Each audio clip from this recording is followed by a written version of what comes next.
Welcome to SLA2 Licensing Committee for April. Happy spring. I'm Donna Raftery, Chair of the committee. Also on the committee, I have Dr. Shirley Smith, Laura Beltus, am I saying? Beltice, okay. Brian Pape, Paul McDade, and Katie Bordenaro. I just want to, before I go through how we're doing the evening, I just want to read again everything that's recently laid over and withdrawn. So if anybody's sitting here for that, they don't keep sitting here all night. JFNY 2 Inc. doing business as Sushi Ikamura, 39 East 13th Street is withdrawn. Cherry Club Hospitality at 141 West 10th Street is laid over. West 10 West LLC at 242 West 10th Street is laid over. Remy Midtown doing business as Cheers Union Square at 35 East 13th Street is laying over. C7 Avenue South doing business as Judy Z's at 17th Avenue South is laying over. Additionally, we are waiving the appearance of Lupe's East LA Kitchen. That's item D2. Pesh LLC doing business as Dame at 87 McDougal, item E1. West 4th and Barrow LLC doing business as the Spaniard, item E2. Tapestry Management LLC at 60 Greenwich Avenue, item E3. French Roast Inc. doing business as La Quinta West, E6. And Dante Grove, 7981 McDougal, that's E8. So those we will not be here. Okay, so this is how it works. We will be taking things out of order. There are agendas in the back. We're not following the agenda order. I will call up the application, come to the podium, please use the speaker, the microphone on the stand raises and lowers. They all come out of things if you want to hold the microphone, but we need to hold the microphone. Present the application to the committee. Once the committee has heard the application, we'll go back and ask questions. When we're all done with that, we will go to the public to come up and address the committee and state their concerns. Once we're done with all the public members on an application, we will go back to the applicant, and the applicant can then answer any questions. We ask that everybody address the committee and not each other, and they speak respectfully about the applications and to each other and to us. And I think that's it. Yeah. Okay. Okay. So the first one we're going to hear is Manor Estate Wines USA LLC at 61 Carmine Street. Item B3.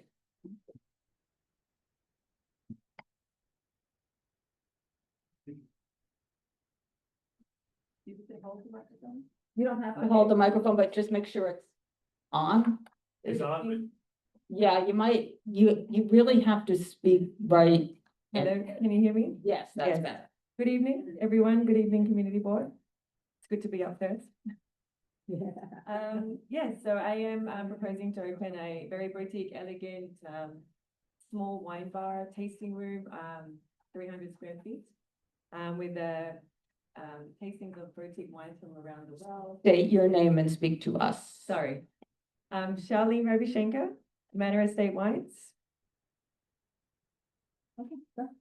Yes, so as I was mentioning, I'm proposing to open a very small 300 square feet boutique wine tasting wine bar, cold kitchen, very elegant menu like caviar, high tea, cheese plates, matched and paired with boutique wine producers from around the world, champagne, and that type of thing.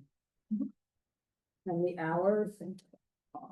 I was proposing 12 for the weekdays and 1 a.m. for the weekend, Friday and Saturday.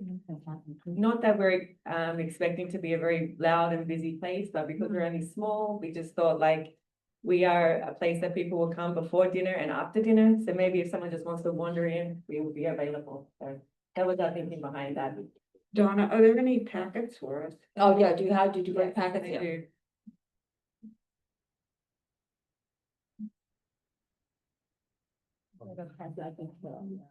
Oh, thank you.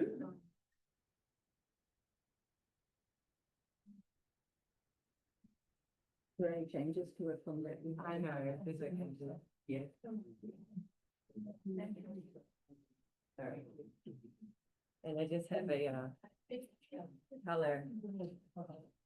presentation here previously, you would like to see the kind of design and boutique kind of feel and the menu. Did you send that in? Yes, but it's not in color, so just Oh, like maybe okay. helps. Okay.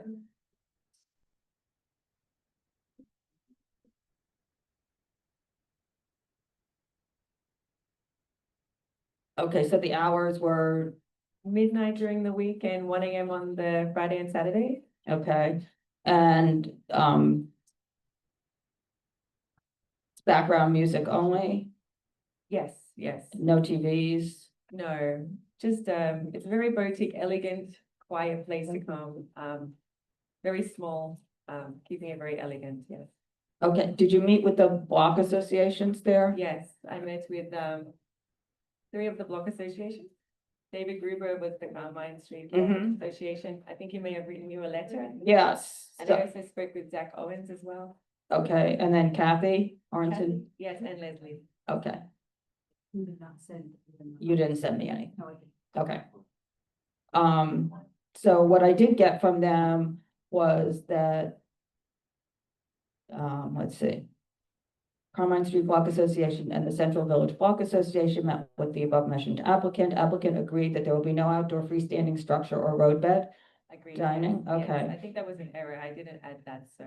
Okay, I would be applying to put a road bed now or okay. in the future. And then they said that the hours will be Sunday through Wednesday, 7 a.m. to 11 p.m. and Thursday to Saturday till 12 a.m. Yes, okay, that's what they suggested. Yes, I'm happy to go with that. Okay, great. And then, you would like to have whatever the allowable amount of tables and chairs under the windows in front Yes. of the establishment. Yes, So it's a you'll have to- lovely sunny spot there, so if you have some, the footpath is very wide as well, so I think it's just a couple of tables out the front would be very nice and Okay. enjoyable. So you'd be doing that, you'll have to apply to the DOT. Would you close that at 10 o'clock at night? Oh, yes, yes, Okay. correct, yes. So I think that's the other thing we're asking when there wasn't something before. The other members. Yep, here, the color pictures. Okay, and private parties, how many, It'd be hard to say, but, you know, roughly? one a month maybe? So something like 20, that. not more than 24 a year? I wouldn't say so, No, okay. but I would hope to do more. Yeah, so But yes, it's one, if we give you stipulations that, Yeah. that 24, yes, that's 2 a month, okay. And then, I think that's it for me. Does anybody on the committee have anything? No? Okay, so we'll, Donna, yeah, go ahead. I just wanted to say, ask a question. We saw a diagram and we saw a photograph, which looks as if it was, generated, not the real space. And it doesn't seem to be a lot of space. Is this a diagram to scale? It doesn't look like there's a lot of room to move around. it's this very small place and Mhm. that's what I'm proposing. We're not looking to make a lot of noise and have a lot of people come through. It's a very small space. It's like a first concept for us here. And it's going to be, small. So it is a small space and that is roughly to diagram, yes. But I guess to everybody's point, if people can't move inside, they won't be able to do the diagram they're sending, we'll have to remove the table or something, right? I mean, you think that diagram's going to work? Right. We But- are looking to finesse it. Yeah. Obviously, this is just like a rough draft. Right. But obviously we'll meet all the requirements of the state and have it, meet all the regulations. Yeah. Yeah. If they can fit them, they can fit them. I mean, Yeah, you just know, the there's an diagram. occupancy, they can't exceed the occupancy, Yeah. the certificate of occupancy, so they have to stay with that. Yes, and this is a previously unlicensed space, correct? Correct. That's correct. Okay, does anybody else have anything? I think so. Let's, that's all right, use this one, but. I may have missed something about the sidewalk. You have seating on the sidewalk? Yes, I would like, seating some tables on the sidewalk adjoining the building boundary. Okay. Yeah. Normally we get a drawing of that and? It's a new place, so she's gonna have to send. She's gonna have to send, I mean, she hasn't even applied to DOT yet, so she can't send a drawing because it's not like she's been in the space. So she'll have to send something in when she gets to that. We're not dealing with that in this application. I'm dealing with it the way I've done at other times, which is finding out if she agrees to close at 10 o'clock. And that's how we're handling it. And she will have to go to whatever group is doing the sidewalk when the sidewalk comes to make sure that it's compliant with everything. Yes. Okay. Yeah. Keeping a Great. clear path and everything else. Yes. Okay. Okay. All right, I think we're good. Thank you. Thank you. Thank you very much. Okay, the next one is going to be Romaee LLC at 57 7th Avenue South. This is a wine, beer, and cider for restaurant. What number? That is number B2. Good evening. My name is Bledar Andreu, and we're planning to buy an existing restaurant, which is called Sabor Argentina in 57 7th Avenue. And as of right now, they do have a liquor, beer, and wine license. And we're planning to keep the existing restaurant as it is, except So adding this is a transfer, your purchase, it's a transfer? Yes. Okay, And we just added a couple of other dishes, food dishes, but as far as the wine and beer will be the same. okay, so there's 5 tables and 14 seats Yes, inside, and you're adding televisions? yes. And what are the televisions for? It's Meaning you- just being that the World Cup that is playing over the summer, but it's not gonna be a full time. Okay, and then are you gonna have sound like on the TVs? Will it be Yes, with during this? the day hours where the game plays. Other than that, no. So it's only for the World Cup? Yes, And when the World Cup is over, you won't be having TVs? yes. As of right now, there's no TVs. Right, that's why I'm That's asking how the it's gonna stay, question, yes. okay. Okay, and then there's sidewalk seating, Yes, 8 tables, 24 seats. That, I think it shows 29 seats if I counted correctly, so 2, 3, 4, 16, 17, 18. So yeah, it shows more than the 24 seats. Were you gonna stick to the 24 seats? 24 seats, yes. Yeah, okay, and then you had the hours for that as 1 AM, and that is not, I you think can't. it's 11, from 11 AM to 12.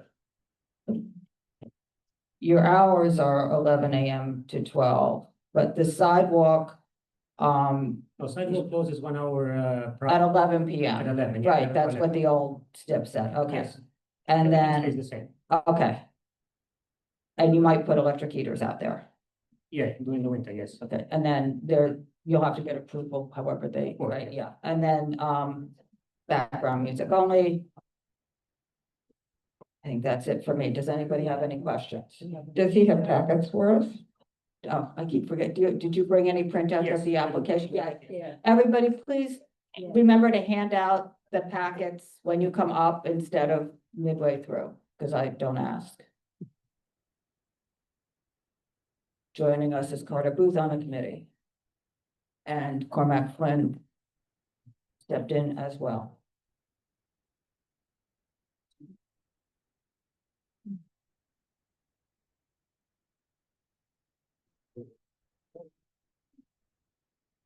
Dr. Smith, did you have a question? No.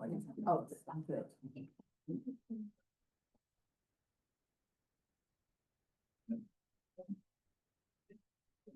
Okay, I think, does anybody from the committee have anything?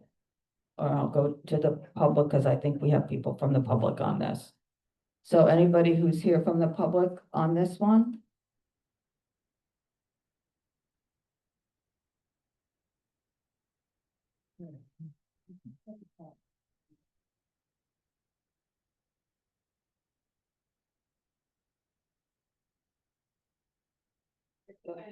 Thank you, Donna. Yeah. My name is Nancy Paisley. I live at 36 Barrow Street, which is a block away on the other side of Seventh Avenue from the premises in question. Couple of things on this application. They are taking over an existing restaurant. As far as I know, there has been no neighborhood outreach. I certainly haven't heard of any. And I think I would be on the list. I do not have at my fingertips the various stipulations for Savo Argentina, but I think even on Seventh Avenue, that midnight across the board is too late, particularly on weeknights. I am opposed to the televisions, even just for the World Cup, because once they're in, and the World Cup, people get enthusiastic and they have doors that may well be open to the street. And the sidewalk set up, Sabor had a sidewalk set up, the shack is gone, thank goodness.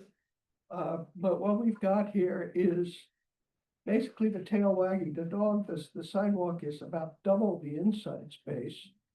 And they want much later hours than is appropriate. And they want speakers outside. And this is. Speakers aren't allowed outside, so he can't have speakers outside. I hope that's understood.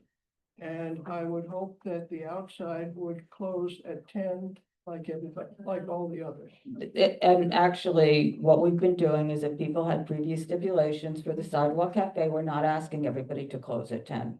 They had stipulations before saying that they closed at 11. And so those stipulations were from 2021, and they go back honoring stipulations that were pre-pandemic. All right, I was not aware of that, and I didn't look up the previous. And the previous closed at 12 o'clock at night on the inside. Okay, And I believe the sidewalk cafe, because I think I did look all this up, so just to, that the sidewalk cafe, I agree with you, that it's a large sidewalk cafe, but it's the same as what was there pre-pandemic, yeah. Just so you know that, because I did look all that up. understood. Okay.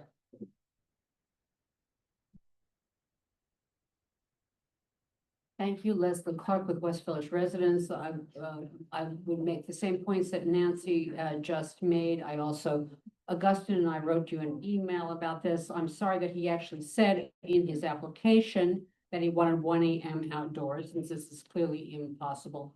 And I would just like to, since I have agreed with everything Nancy has said, I would just emphasize one thing. There's no such thing as temporary televisions.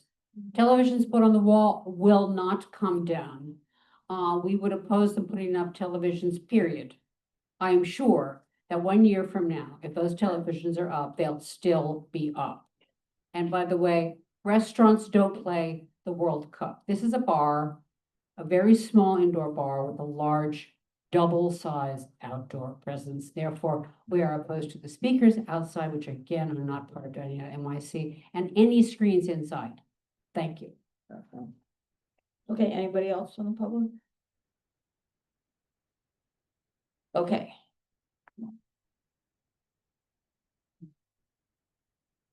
Speakers, we're not doing any speakers at all. Okay, As far as the speakers with televisions, this is not a sports bar. This is just a regular restaurant. You could even go there now and there's no televisions okay, whatsoever. So we're keeping it the same way. Just okay. because of the World Cup, which will take about a month. Other than that, we're not changing anything. Yeah, so our understanding is that during the World Cup, you'll be able to apply for 1-day permits if you want any exceptions to your stipulations. The liquor authority is working on that right now. And so they had been in conversation, so it's not something that we would write in, I don't think, to the stipulations for this, because that's a separate. And they understand that. They're very clear that because it's taking place here in this area, and the economic development around that, but there's another process for it. Yes, no, we will follow the. So I think to Carter's point, what your stipulations would say is that there's no TVs. Like the prior, like what exists now. And then when they come out with whatever this is that they're thinking of coming out with 1-day permits, you can apply for that for the World Cup. They're doing that specifically for the World Cup. You could apply for that to have the TVs. It would fall under that category. Okay. So, yes, Okay, so just so there's no speakers outside, the clear path has to be maintained, the hours are the same as what was before and Yes. everything else. Okay, But I great. just have. What, one Katie, more go ahead. question. And how many seats are inside again? Is it 14 or is it 17? no, 14. So 14, because it says here 17, but we have to take that out. Okay, so there are 14 inside and 24 outside. Is that correct? Yes, Thank you. Yeah, maybe we have in the steps, Madam Chair, from if it's the same as was before, does it say anything about when those big sliding doors get closed, what time they get closed? Yes, I'm sure it does, at 11 o'clock. So the sliding doors and the cafe are both All 11. doors and windows at 11 PM every night.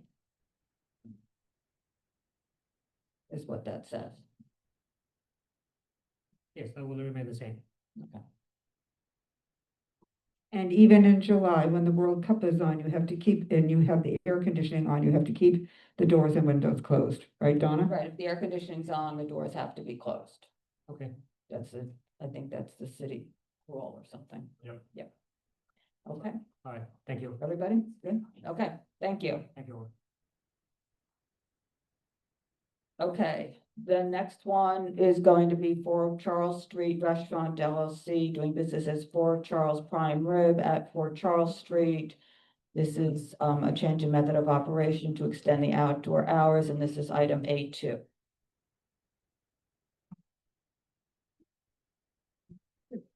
Thank you.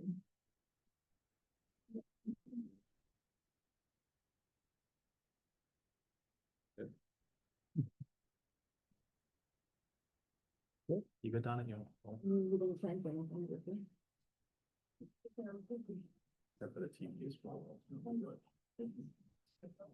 Good job, come on. Lost my sense of humor this week.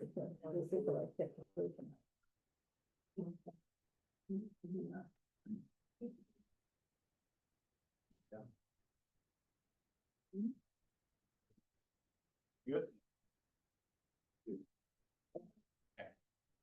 Good evening, Joseph Levy here, Helbron Levy on behalf of Fort Charles. I have with me 2 individuals involved in the operations of the restaurant that's been in place for almost 10 years now. The application before you is simply to alter the outside hours in the Roadway Cafe. It's 2 4 tops. We're trying to move the outdoor closing time from 10 PM to 11:30. I'll let them introduce. Can you just take the conversations outside if you want to? Go ahead. Let me have them introduce themselves. Okay. Good evening. Or it might need to be. Good evening. My name is Kimberly Galvan. I'm the Chief Operating Officer for Hog Salt.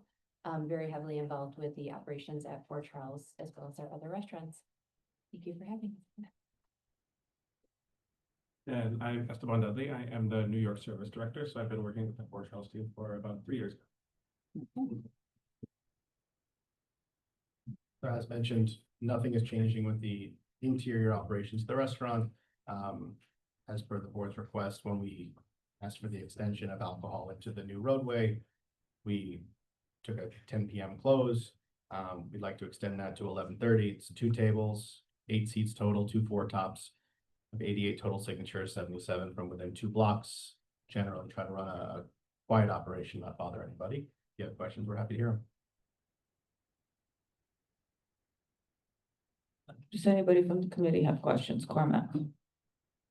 Yeah, Joe, could you just tell us, I kind of impressed by signatures, what was the community outreach effort look like for this? Did you talk to the people up and down the block, that sort of thing? Yes, We went around to neighboring businesses, as well as residents, pretty scattered throughout, to gain, signatures and support. Thank you. You're welcome.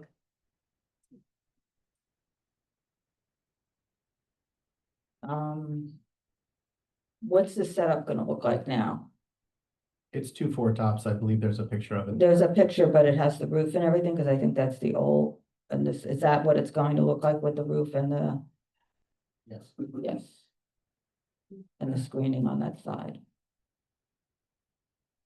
Obviously a lot smaller than the COVID iteration of it. Right. Okay, You see the yeah, actual yeah. approval was a fact as well.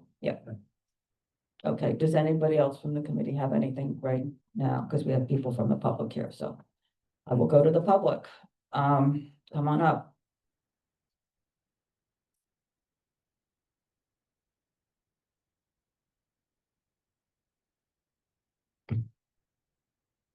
Good evening. Thank you again, Leslie Clark from West Village Residents. I sent a very simple email earlier, just a picture of this block that I wanted this committee to see. This is a residential block. There's only one restaurant on it. I don't see any reason why the residents of this block should have diners until 11:30 at night. I understand when the council and the proprietors say that they run a quiet operation. Indeed, they do when they close at 10. And then it goes to 11:30, it's not quiet anymore. I think that extending these kinds of hours in an area that is R6, that did not have outdoor dining at all prior to 2020, is not a good idea. This is a purely residential block. And that's why I took a picture of it. West Village residents would oppose this. I understand that Dining Out NYC lets you stay open until 12. SLA is a different standard. And we would like that standard of consideration for your neighbors that comes from the State Liquor Authority to be applied here. Thank you. Thank you. Nancy Paisley, again, I agree with everything Leslie said. Outdoor should close at 10 on a purely residential and quite elegant block. Thank you. Good to see you.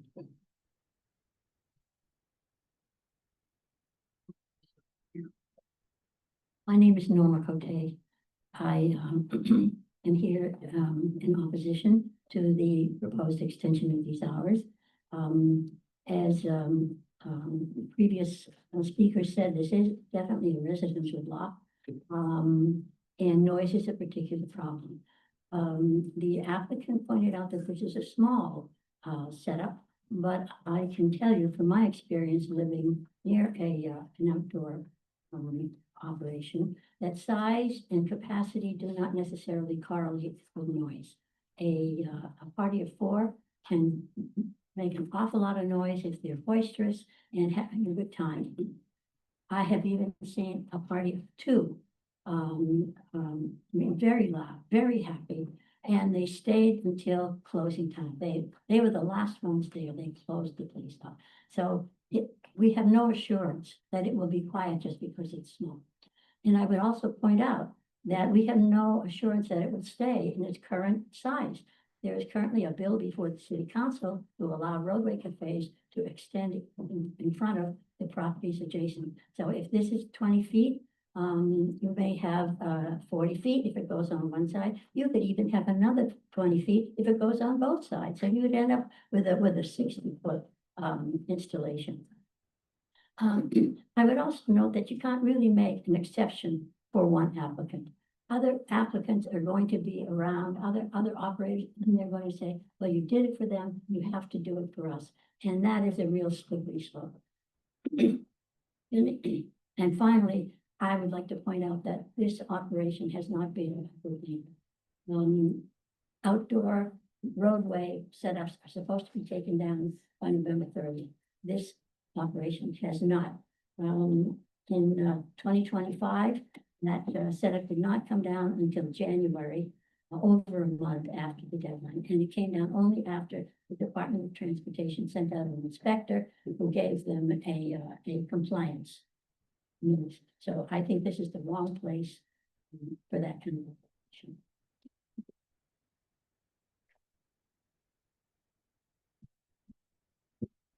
Gaston Hope from the West Village Residents Association. I just agree with everything that's been said. This extra hour and a half at night can be quite destructive. I live opposite one of these roadway units, and it's quite problematic, the noise that comes directly broadcast into my house from this bad shell design. I just want to add one thing. Not only may they have the opportunity to expand sideways, but the city's looking at giving them the opportunity to be year round. This is a roadway application. Thank you. Okay, anybody else on this one? Okay. I don't have a lot to say here. You heard from a Okay. few people about the effect that we feel from other roadway cafes and how approving this one might be a slippery slope for other applicants. I think these are pretty good operators that have been here for a decade. And again, it's 2 4 tops for a steakhouse, nice fine dining restaurant. It's not a bar atmosphere. It's not a boisterous atmosphere. They do a pretty good job of being decent operators. And again, we're just asking for the extra hour and a half. Give us an extra turn outside, would make a big difference for us. The restaurant itself is very small. That's it. Anything about why the roadbed took so long to come down? That I can't really comment on. All I can. I mean, that goes to how they operate. I mean, this was heavily advertised that these things were supposed to come down, so. I appreciate that. All I can say is that it's compliant now. It's the right size. It's supposed to be compliant you know, you can go back 2 years ago, but this was really clear this past fall. And, you know. And we also, I'm just gonna say, as you know, getting stipulations even signed on this restaurant was a nightmare to have done. 100%, but. Which we didn't get until they were gonna come for the outdoor seating. Yes, and that was just cleaning up a paperwork issue, but they did abide by them. They were abiding by them, I think, generally. Even though you didn't have a copy of them. It was just a mix up where they thought they sent them in. We did get them to you eventually. You have them. I think the file is clear at this point.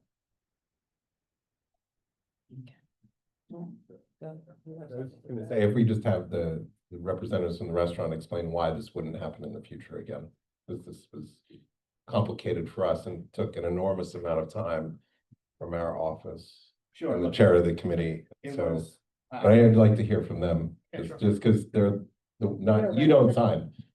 For sure, but I was involved in the process, so I can certainly say from my seat, there was a communication issue, there was an infrastructure issue. I don't know if they have anything else to add to the process. I don't know that they were involved in this process specifically. I think this may have predated their involvement in this type of thing, but happy to let them add to it if you want.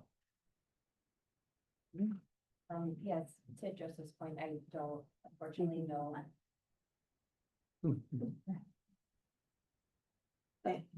To Joseph's point, I don't really have a lot of the background as to the back end stipulations. What I can say is we are incredibly invested in that neighborhood. We value our community, we value our residents. And this is why we've invested a lot of money into hiring a full-time door person who stands outside every single night, even in the winter. Not only to welcome our guests, but to keep it clean, keep it orderly, make sure volume is taken down and really manage that outside. We are, believe me, we're not rule breakers, we are rule followers, and if we have. It wasn't followed last fall. We're only talking 6 months ago when it was heavily advertised. So I mean, that's like, you know, if it wasn't taken down till DOT came and told you to take it down, it was announced everywhere. It was announced on the news. It was announced on DOT's site. It was announced everywhere. So I'm sorry, but to say that it's compliant is like you had to have had your head under a rock if you had roadbed seating and not known that that was supposed to be gone. Sure, I apologize for that. Okay, and just for the record, I think it took us almost a year to get the stipulations when you came to add the adjacent next door space. Took a year. I'm just, people travel, but it took a year to get anything done when this committee approved adding the adjacent space because of the reputation of the restaurant. Yeah. And everything else. So I just want that on the And again, record that that's how long that took. Yes, 100%, and that's fine. It was a bit complicated situation. We had to edit the stipulations. That was the whole thing. So it wasn't exactly as black and white, but to your point, it certainly took too long to get them back to you signed. Dawn, Go ahead, Katie. now that you've heard from the community and you know how this committee often thinks, you have no ability to bring back the hours at all. You hearing the opposition to that late hour, you have nothing to offer us on that? We're asking for an hour and a half extension. Yeah, so the answer is no, you have no ability to change that position. You have no willingness to reduce those hours. We requested an hour and a half instead of like going till midnight, because that's what we need Oh. to turn those tables. Oh, so we're supposed to be happy because you're not going to midnight? I'm not telling you to be happy. All I'm telling you is that we're asking for an hour and a half instead of 2 hours. Being mindful that we're trying to ask for the slightest that we need to do another turn outside. Okay. All right. Thank you. Okay, thank you. Okay, the next application is going to be Sweet Pineapple LLC at 108 West 14th Street. This is an on-premise for restaurant. That's item C4.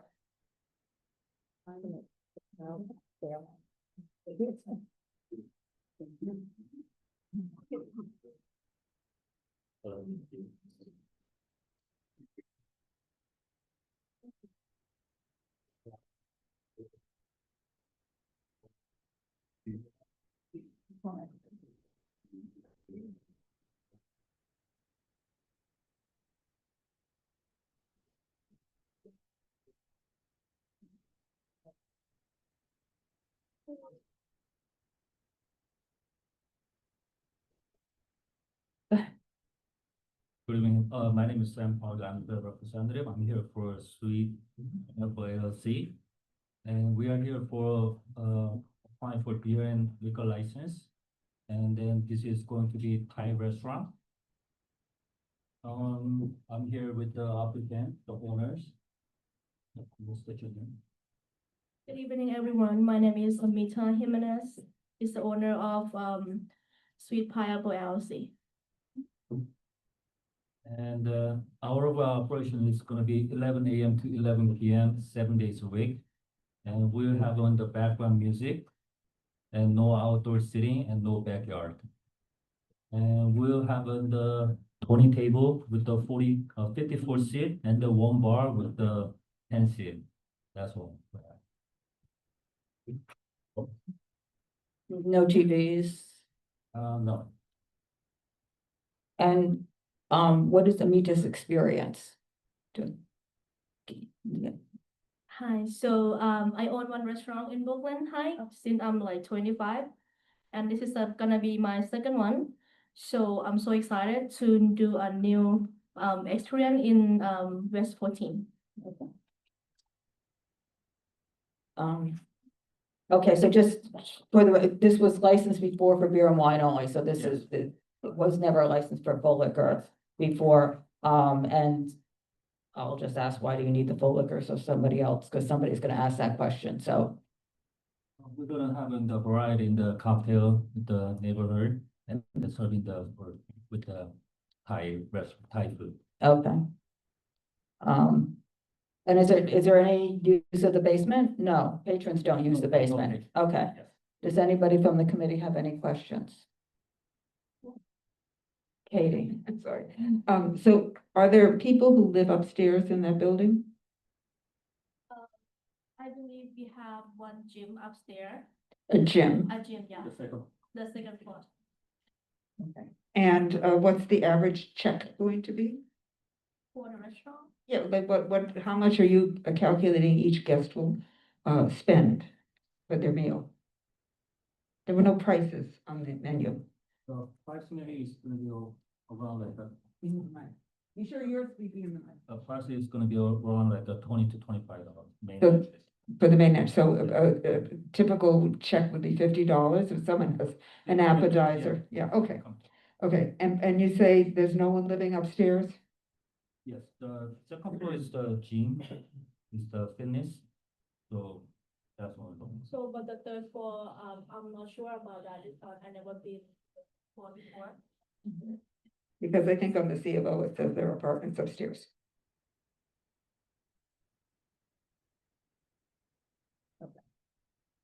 It was a restaurant though before, Yeah. so, okay. Anybody else have anything? Is there anybody here from the public on this one? Okay, and she knows the closing time is all patrons out, Yes, Right. of course, yes. right? And the doors close at 10 o'clock. Are there operable doors in there other than the main entry? Like French doors or anything? No. It's just only the front door. Okay, so probably say close at all times. Okay, okay, great. Thank you very much.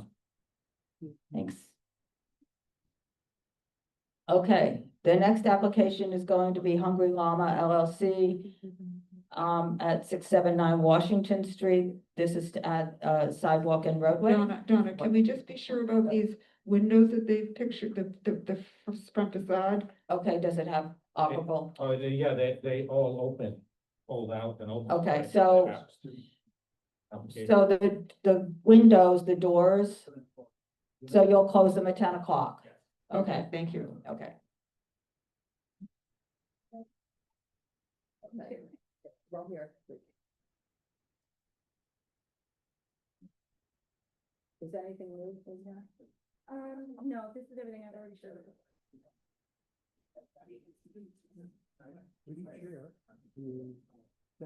else? Does anybody else want one down there? No, I'm good. Have one? Go ahead. Good evening, everyone. I'm Daniel, my fiance and partner Natasha. Thank you for having us here today. Good to be back here. We're asking for permission to run our sidewalk and roadway area in front of our restaurant. The roadway is gonna add on 8 tables, 16 seats, and the sidewalk is adding on 7 tables, 14 seats.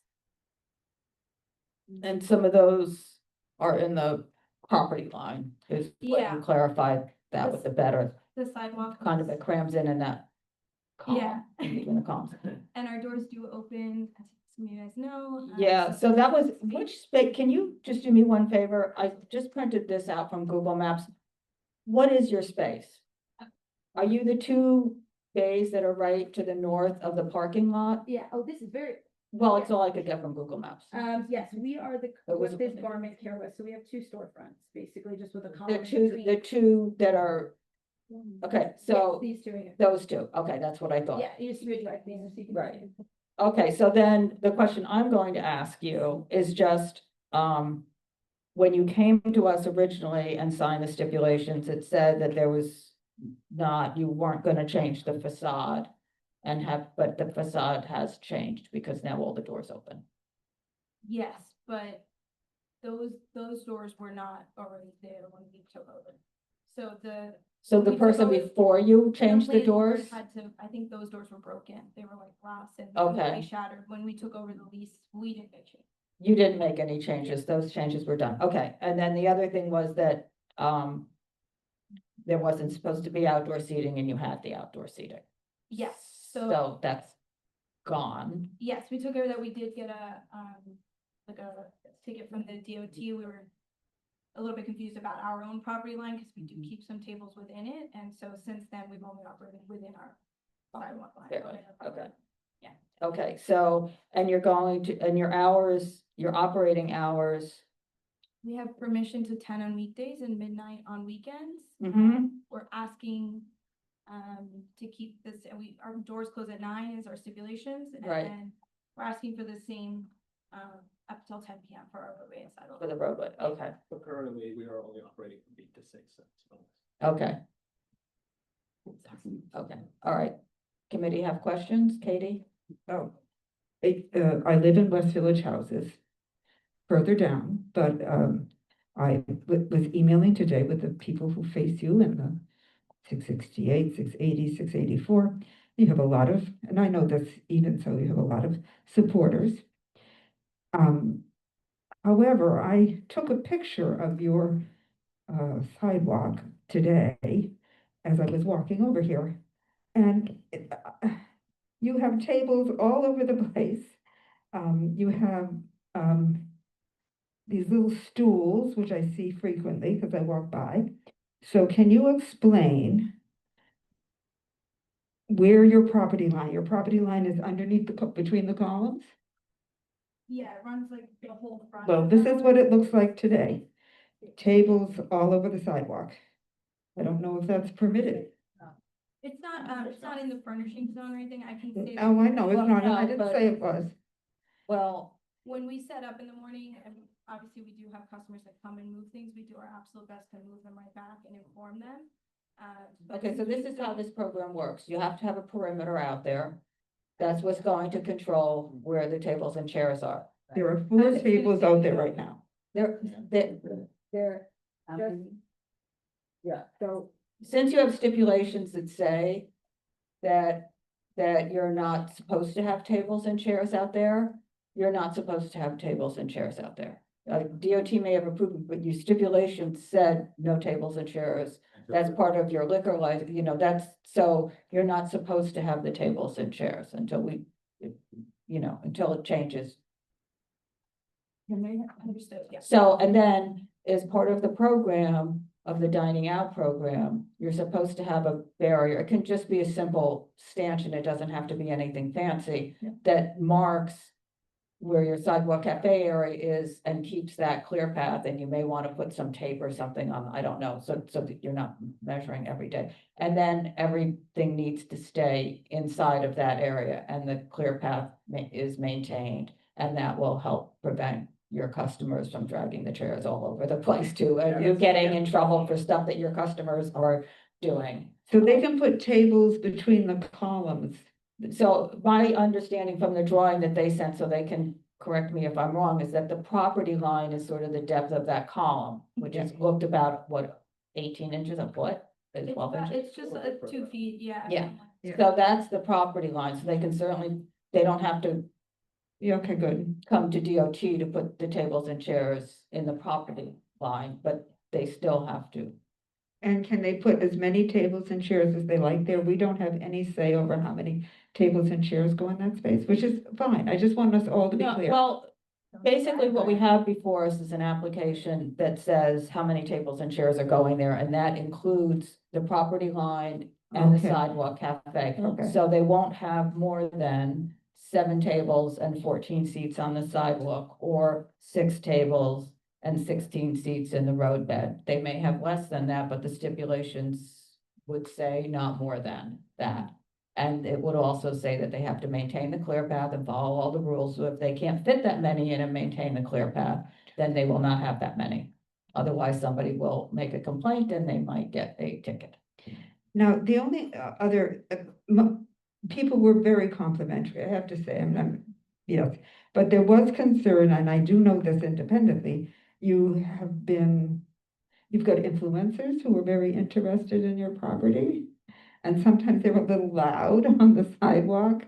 It's not, again, it's a little, it's not totally in your control, but how do you manage it when, you get this influx of people from an Instagram posting?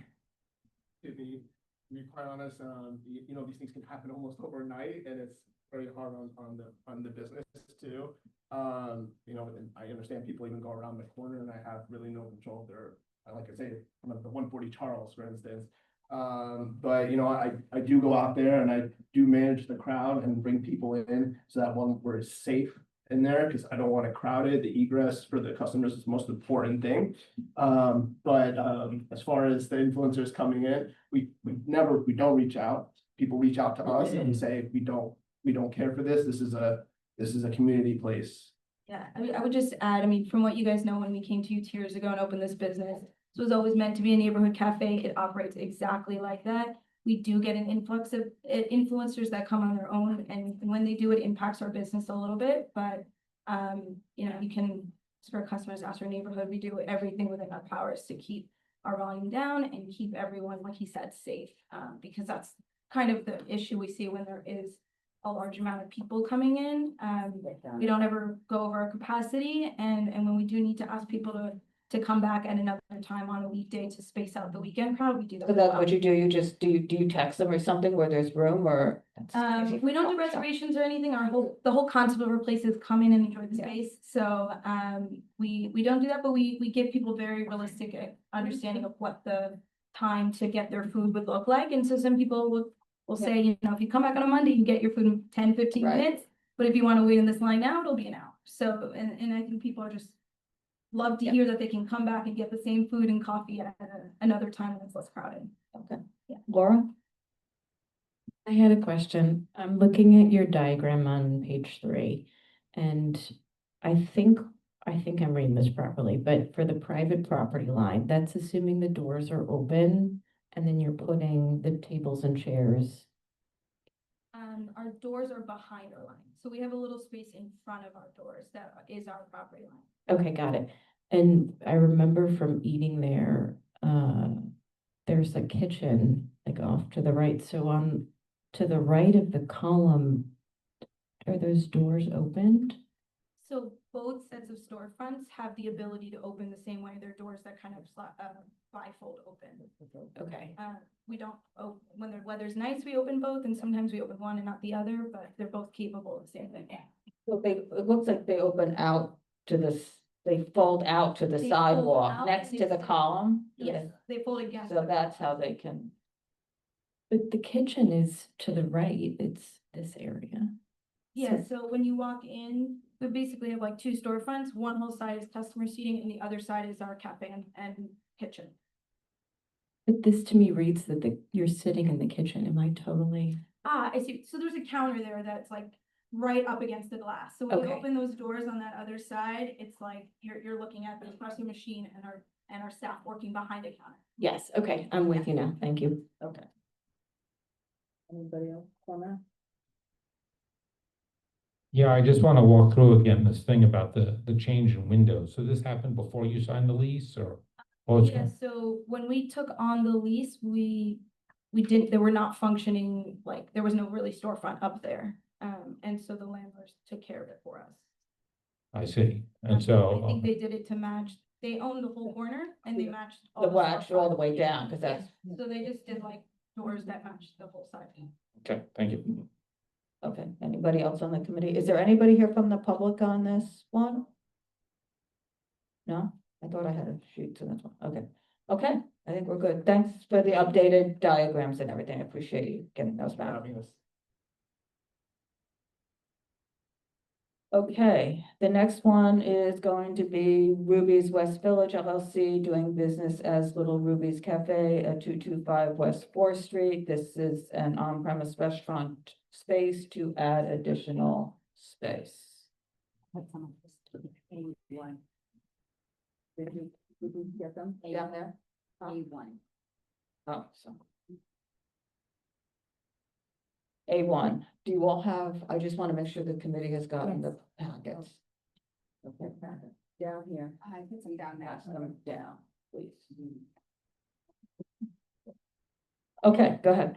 Hi, my name is Blair Papagni. I'm here for Ruby's West Village LLC, doing business as Ruby's Cafe at 225 West 4th Street. We're here for an alteration. It's an addition of upstairs seating and bar, 8 tables, 38 seats, and 8 bar seats. Method of operation and hours are to remain the same.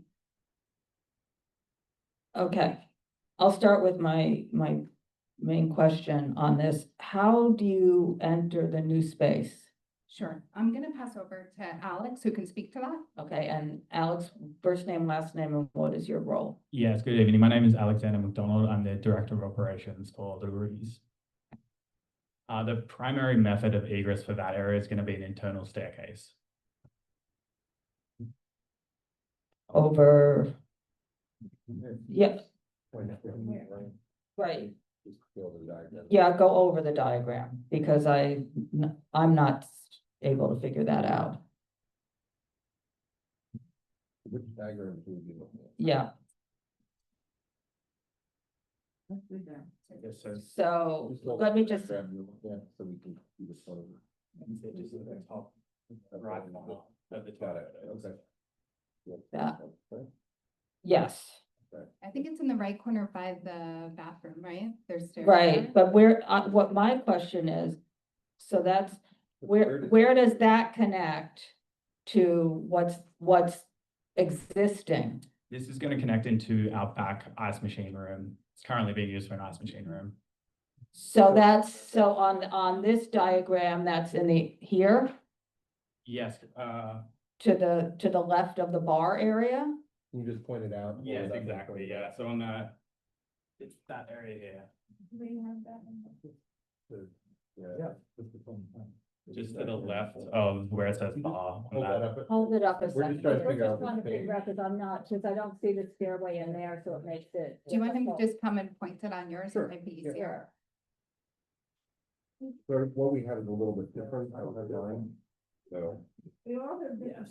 It'll be just here for downstairs. He's pointing it out on Area the and screen. upstairs it comes in that. Got it, okay.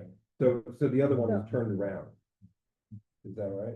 No, oh, yes, maybe. Yeah, slightly different orientation. Yeah, I think it's just flipped, that's why.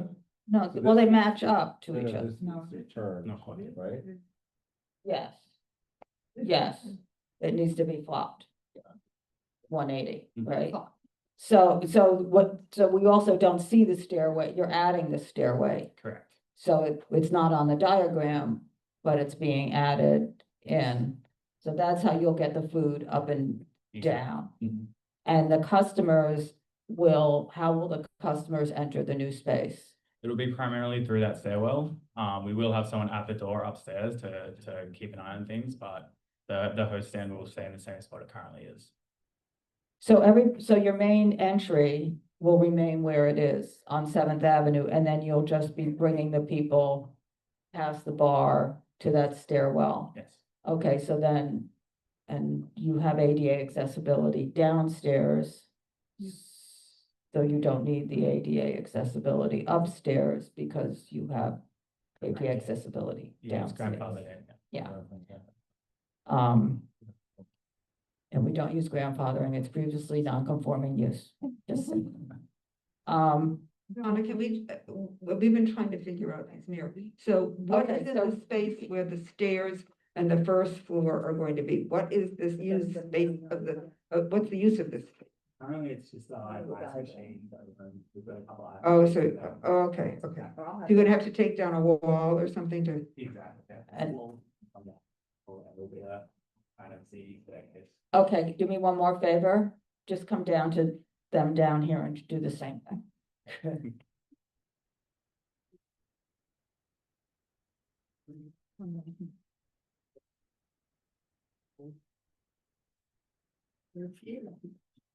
Okay, so then the other thing I just wanted to go through, the total, from the questionnaire that was put in, the total number of seats. Yeah.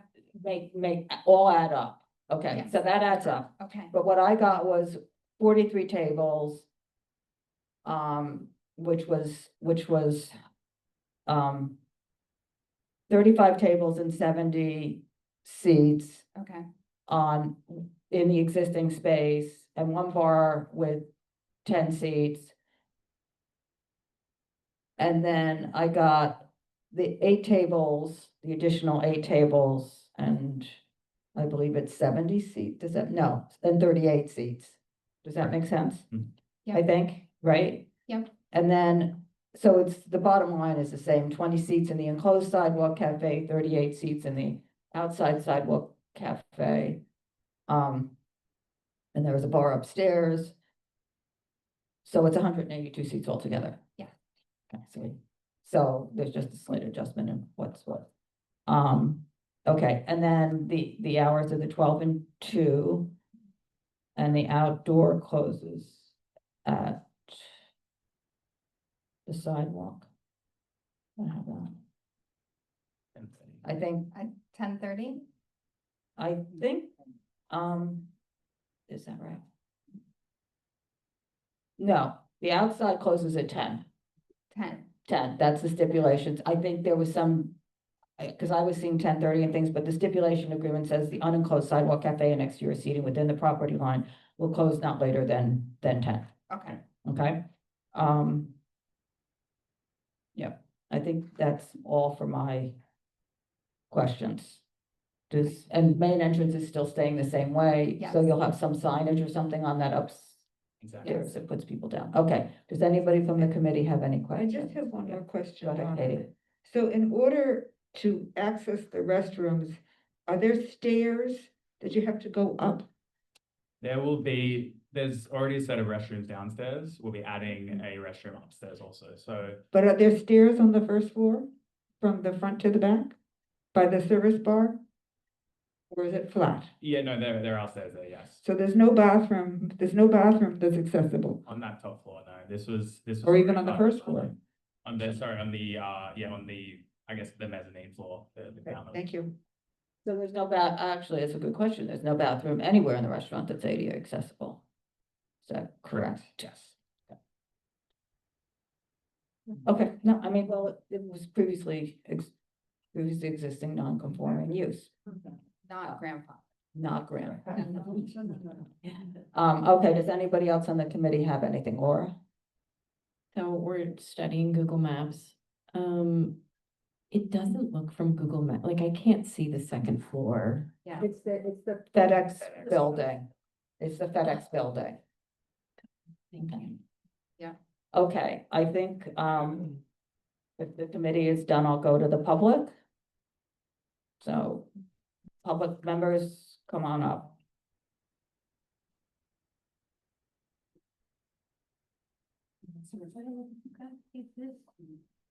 I just printed out a copy. Mailed it in. I guess I should. Hi, I'm Marilyn Bye. Yeah, you have to speak right Hi, into. from Marilyn Bye, 233 West Fourth Street, Tenants Association, we're across the street. And, the FedEx store is a 1979 certificate of occupancy for the FedEx store. So the FedEx store is 126 7th Avenue South and 128 7th Avenue South.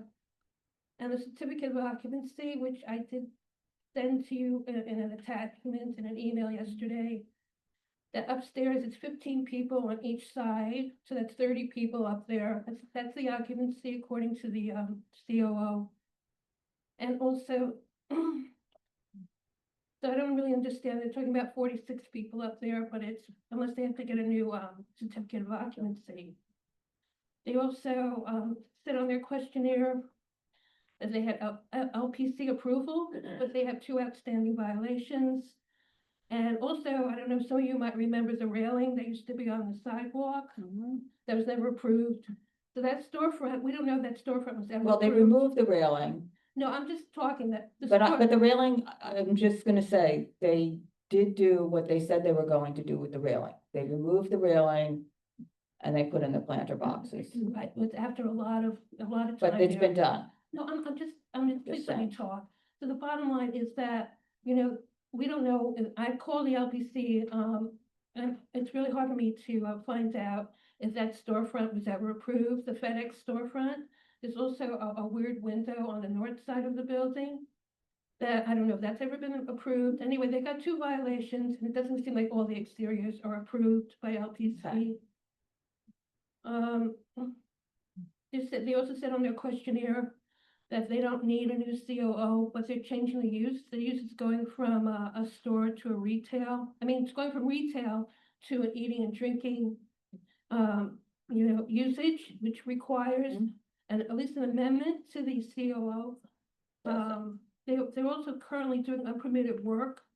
I sent a photo of that at 128 7th Avenue. They need a permit from DOB to start. They're doing demolition work on the electrical, the plumbing, and the wall. That's happening now with no permit from DOB. Also, let's see. Oh, since 2023, since they opened, Ruby's has failed the rat inspection 6 out of 7 times. I sent a photograph of their trash just from last Sunday. So I don't understand how they're going to like take care of trash. They can't even take care of trash and rats now for the people they have. Marilyn, can I just ask you one question? Where did you send it? What email address did you send the email I to? sent it to Florence. Okay, so just everybody who's in here, emails should go to info@manhattancb2.org. I can resend it. Yeah, resend it, please. So I mean, we have this, so that's great, but Oh, because I used that. I didn't yeah, know that. no, so send it, everybody, send it to info@manhattancb2.org. apologize. That's fine. It's not your, that's- Because it has all the you have to documentation. go, no, that, I just wanted It's to, got all the documentation. okay, great, but you brought it, so that's good, so we can. we can What look at else? it. So, we have this thing with the rats and the trash, and they've been having problems with that for years. Okay. And also, it's never been licensed, so that means it's gonna need a 500-foot, hearing. That's So this not, is really. I'm just gonna say it's not gonna need a 500-foot hearing, because we've gone through this. Okay. I'm sorry. I mean, because it's adding space, it's not a new licensed premises. Okay, I wasn't aware of that. Well, the bottom line is it's not a good space. I mean, they can't have 46 people in there. The COO says only 30. Anyway, it doesn't seem to be really thought out. And they're doing work there without permits now and LPC violations, and it's really not a good plan. So So if they're able to cure those things, then what? they want to open it up with capacity for 30 customers. No, they don't need a new C of O because you're allowed to have up to 74 people when the older C of Os don't restrict the occupancy in that. Really? Yeah. In the store, they're both use group 6. So I'm just asking if they cure all those things, what would be the remaining objections? What I have read from the DOB is that the usage is going from retail to restaurant. And it's a very different usage. Under the C of O, they're both use group 6 and they both fall under that use group. Well, the thing I sent, I have Okay, but my question though is if they cure those things, then what? What's the objection? Well, the objection is that we are saturated with liquor licenses, like everywhere we turn, we have a liquor license everywhere. And it just seems like we're supposed to have some variety beyond like liquor licenses in our neighborhood. So we want to ask a question. Just to follow up on character there, they're a restaurant more than a bar. So like, are you guys just opposed to it because it's more space or? If they can cure everything, and according to DOB, what I've read is that there is a usage change, so I don't quite understand. It's unfortunate that I sent it to Florence and I didn't send this information to you guys because I have the documentations to show that it's a change of usage. So I think there's a lot of problems. It'd take a long way to get there. Okay. Next up. Thank you, Leslie Clark, West Village residents. I also happen to live at 233 West 4th Street, across the street, and I did read what Marilyn put together, and we endorsed what that is. And to Carter's question, yeah, sure, if they were to cure that, but I'd like to point out that this is a hell of a cure. They have had landmark violations for years. They have had trash problems, which are under my window, I can see them, for years. So this is a pattern of behavior. Doing renovations without DOB, without DOB permits. Not only would we like them to stop doing the renovations, but to not do anything in the future without DOB permits. These are very basic things to ask of any business. Get your city, and this particular place has had a problem like this for years throughout the city, right? This is a problem. As far as ADA, the fact is they might be able, they came in here saying that it was grandfathered or previous use because it had been Riviera. But I have to say that as not only a neighbor, but as a citizen of New York City and the United States, getting away without providing compliance with the Americans with Disability Act strikes me as being bad business and should not be something that we should endorse with a license. And I understand that, in fact, we can't do anything about the saturation, but I used to make a joke that I could walk around my block and buy a drink at every single store, except FedEx. And now, even FedEx.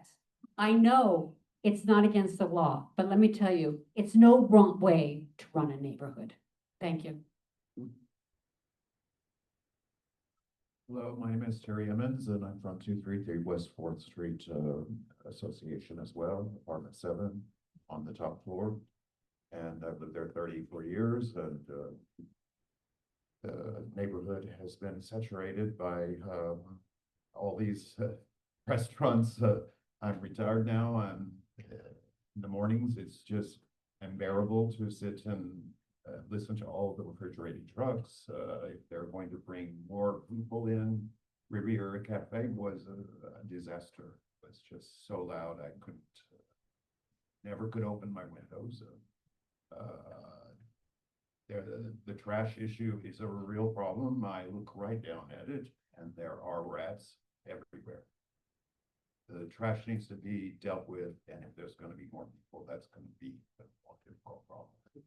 It's a small, tiny triangle corner, and it's just a shame our neighborhood has become so saturated with all this bars and restaurants that just, it's out of control. In the morning, I wake up at 5:30 and the refrigerated trucks start. It's just, it goes till 1 o'clock. It's not acceptable.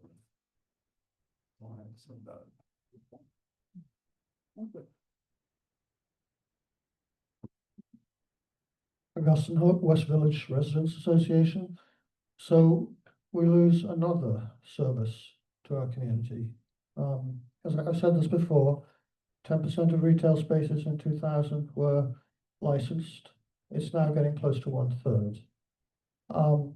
This is one by one, and it's news to me that they don't have to have a 500-foot hearing on this, because my question would be, we know where this is not in the public interest. It's been articulated. I'd like to know from the applicants how this is in the public interest. How is it in the public interest that we don't have a new service business in that space?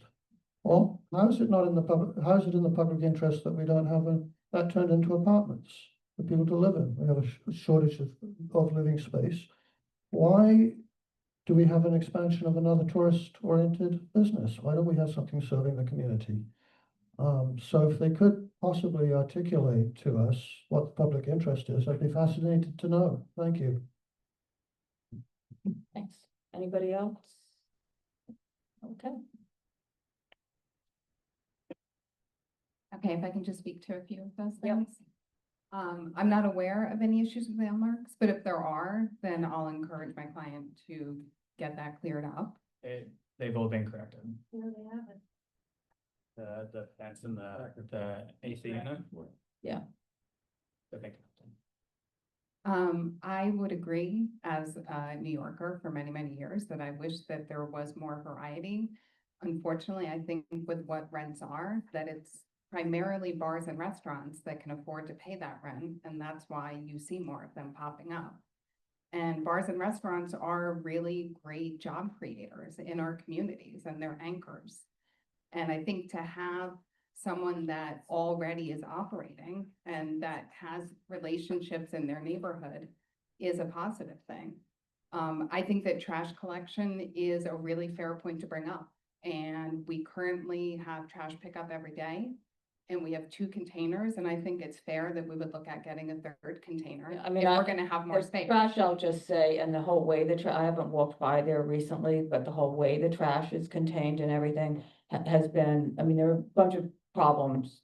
We've heard many of them before, and I think the railing gone, the sidewalk cafe has been, you know, the way it's supposed to be. Yeah. You know, they've been operating, and from what I've seen, they've been operating that very well. But the trash area is still like not cleaned up and Yeah, I think fixed that's and a super fair everything issue else, to and bring I up. think that really, I mean, that if I lived right near there, I would not want to be looking at that every day. And from what they're saying with all the rats and everything, that's a real problem, especially if you're expanding, looking to expand. This really needs to be. Yeah, I think for them, it is a solvable problem with getting Yeah, an additional container. Or just cleaning up the whole Absolutely. area. I don't know about the fencing there being legal either. I don't know, Cormac? Yeah, I don't know about the vents either. I won't belabor the point, but I agree with the trash. I do pass by there frequently. It's a problem, right? The handling of trash. And particularly given that, like the residents we're hearing from, they live across that side, right? They don't live on the 7th Avenue side, they live across, so they're basically looking out at this out of control trash situation, so. Sorry, but just to your point of where it's located, that's your back, it's the back of your place, so nobody Yeah. who's coming into your place sees it, but everybody who's living there, this is what they're seeing all the time. They're not seeing the pretty front that's on 7th Avenue, so. Right, so for good community relations, I would suggest that is something. The only other point I want to make was about the landmark stuff, and first of all, everything of my understanding in your place has been remedied, and I want to thank you and commend you for that.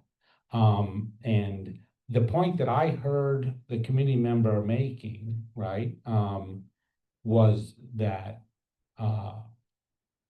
have you looked into whether or not in the new space that you're moving into, which is not where you were, if all of that is compliant, or if that may also have, because it had the same ownership previously, there may have been things done out of compliance there, and you could get into the same trouble you got into the other space if you don't check it out, which I don't know if that's true, if it is a problem or not. They don't seem to know if it's a problem or not. But that seems to me like a word to the wise in your ear to make sure that's all clear. Just I think that's good advice. Anybody else on the committee? Nancy, did you want to say something? Yes, without expressing an opinion on the application at all, but speaking to the landmarks issue. Cormac is telling us they have been resolved. It is my understanding that the neon sign that is there right now on 7th Avenue South is a landmarks violation, that it was, the original application, it was supposed to be the Ruby's logo in red paint. It's now in pink neon, and I may be wrong, but I do not believe that is kosher. Okay, thank you. I don't know what the other LPC issue might be. Yeah, okay. Okay.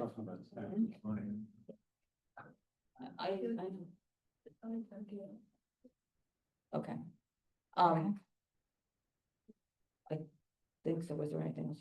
Something else I was gonna say? Yeah, I mean, I'll just say, since, for on the record and things to clarify, I meant that the landmarks violations that were an issue in the previous hearings for this space and things, if there are some new things that have been done that might be violations, I don't know anything about them, so. Okay, I think we're done. Yeah. Okay, Okay, thank you. Thank you. Okay. The next application, Carmine Street Beers Inc., 52A Carmine Street. This is an alteration to add a backyard.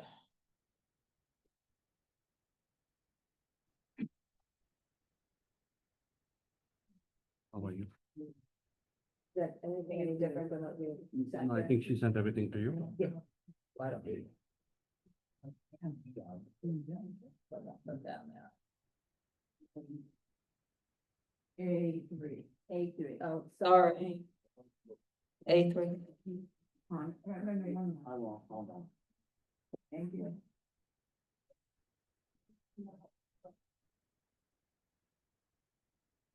Good evening, community board. My name is Brian Montero, and I'm a proprietor of Carmine Street Beers. We run a small craft beer bar in the village on Carmine Street. I'm asking for to extend the place to the patio in the back. Okay, so you've been here before for this, and so, and then what, and then we were up with the full board. So then what happened? I heard you withdrew the No, application. it did No. not withdraw. Oh. It was approved by the Yeah. SLA and everything was Yeah. done. But I had a problem with the contractor and getting it approved by DOB. So I finally got it approved by DOB and landmarks, and I just finished construction on it. So I want to resubmit that application it was already approved before. Yeah, it was approved, but so I reached out to them just to, to the liquor authority to find out, because I was wondering if you were just re-notifying us or, and they said that it was withdrawn. Yeah, because Wait, it was hang- not completed on Because it time. wasn't, I have to refile it, yeah. Exact same thing. right, so this is the same thing, they approved it, Yes. okay, and nothing's changed, Nothing has changed. okay. I mean, we'll talk about, right. Right, so it doesn't need to be readdressed, because we all went through this once before. Unless anybody has on the committee has anything that they would like to say about it, just talk about it. Can we just be clear, so this is going to We- go forward, even though we've said this? We'll decide what we're going to do in business session, but just for the record, we had we have a position. What do you want? I was just gonna say, the liquor authority also has a position, so are Right. we gonna waste everybody's time, or is it the exact same material has been reviewed, so we can note that for them, they can. Exactly. And perhaps their licensing department can, handle this in the manner in which they see fit, and the liquor authority, since.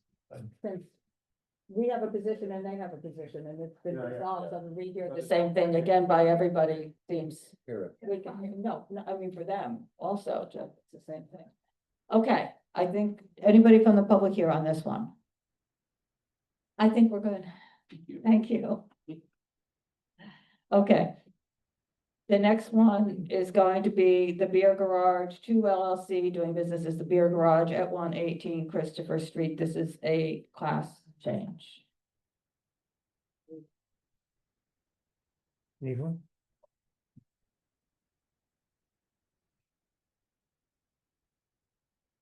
Need more signatures? Do you have an electronic version? Sorry, Do you have an electronic version of the signature? just that top page, Okay. the extra Yeah, yeah. signatures.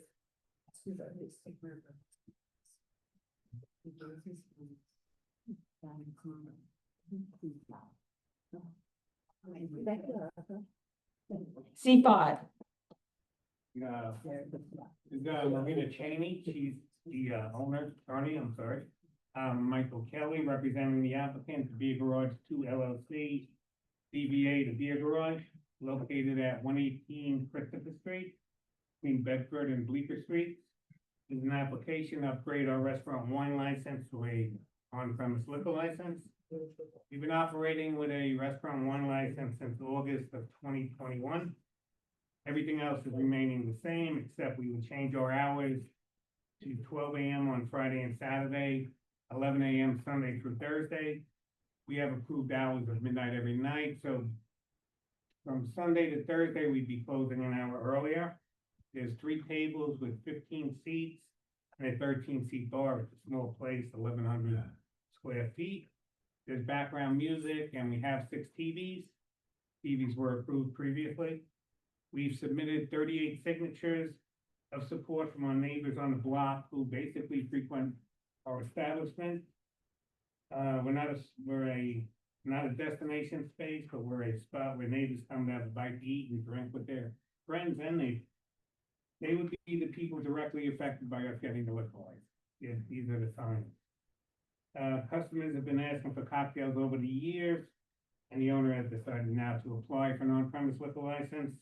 It won't be a full bar with hundreds of bottles of alcohol. There'll be a limited number of cocktails that basically the staff can make easily. It won't be a place where people coming to do shots. No one's coming there for that. Marina currently has an on-premise liquor license in Brooklyn at Wild Park Slope, which is located at 148 Fifth Avenue. Location has been open and operating for 10 years with no problems. She also owns a Beer Garage at 14 Douglas Street in Brooklyn, which is around the corner from her other spot. And they have a restaurant and wine license and has been open for 6 years. There are some people that signed that live on the block that are here to speak. Okay, my first question is going to be the facade in the front. Yes. Do we want to talk about that? Explain that? I mean, it wasn't supposed, the takeout service window was installed without landmarking permit. Solid window now, Is it now? Yeah. When did that happen? not too long ago. Several months ago, over 6 months ago. So there's no bench, there's no seating outside anymore, there's no shelf outside anymore. No, it's just a window. I should have walked by this out. It's just a window. It's just a solid window Just a again, solid window. because up until not that long ago, it was operating as a bar outside with chairs outside. And you weren't supposed to be having any outdoor seating. And it was a real problem. Was that during the COVID period? No, hang on one second. So I think last year, 2023, 2020, it's 2024, well, the 2024. Yeah, so. It's been, I mean, it may have just gone away in the past couple of months, but I would almost say with certainty that it was there last summer, wasn't it? The window? Or The window, the bench and the seats, the window, the shelf and the seats. When was that changed? Well, on that picture, I don't know when this picture was. there is a photo in there. This, Solid. see, so there's operable windows, a shelf outside, a shelf outside with stools outside with stipulations that said there's no outdoor seating. And it opens to the bar directly. It was a part of the bar because when we opened, it was during the pandemic. It was. But you weren't supposed to, even if it was during the pandemic, people had tables and chairs outside. You can't extend your bar to the outside sidewalk. We very rarely used it. People were sitting there, I'm sorry, I'm gonna disagree with you. I walked down that street enough and there was a number of people on this committee that walked down that street. There are always people sitting outside. This was not a random event. Look, you may have cleaned it up now, but let's at least be truthful about what was going on. Every single weekend on a nice day, there are people sitting outside. Well, there was 2 stools there. There are 3 in this picture. As you mentioned, when the weather was nice, and because the reason that we had used that initially was because we had opened during the pandemic. It was a way to let people stay outside when they felt more comfortable. Okay, well then my next question would be though, when you signed the stipulations in 2021, that was in May, that was a year into the pandemic. So we were into the pandemic. And it says that you won't operate a backyard garden or any other outdoor area for commercial purposes, not including pandemic-related roadbed seating. Sidewalk cafe not permitted at this storefront location. Will not install or have French doors or open facades. Will close all doors and windows at all times, allowing only for patron ingress and egress. None of that was followed, aside from that you had the roadbed seating. That was in 2021 when you came and signed this. So. Well, the roadbed seating was there when we got there. We didn't put that. I don't have a problem with the roadbed seating because here it says you'd have the roadbed seating for the pandemic. So what I'm talking about is the tables on the sidewalk where the stipulation said that you'd have roadbed. It said that you wouldn't have sidewalk. It said that it wasn't permitted. It said that the doors would be closed and windows would be closed at all times. And you basically had people sitting at a bar outside. It was just that the customers would often. I don't ask care us what, for that but option. then why sign something if you're not gonna abide by it? The customers come in all the time and want things. They can't always get what you want. Yes, you're right. I apologize for that. We were new to the neighborhood. We wanted to accommodate the customers and make them feel comfortable again, especially because it was the pandemic. But we have completely shut all of that down and But when? If it's your place, tell me when the window was changed. I believe it was about 6 months ago. So about 6 months ago puts us last fall. So all last summer, you were still doing this. I'm just saying this so that we're all clear on how you've been operating, that all last summer, this is what you were doing. And there were people out there all the time. So this isn't like, I'm sorry, but it's not pandemic. This isn't like in 2020 when everybody had something inside and all of a sudden they had to shut down and people just did what they wanted to do. She opened during the pandemic. A year into it, signed something. and went all the way through 2025, serving outside on the sidewalk in something that never would have been approved. Under any situation, it wouldn't have been approved. I apologize for that. It was just that, as time went on, I think that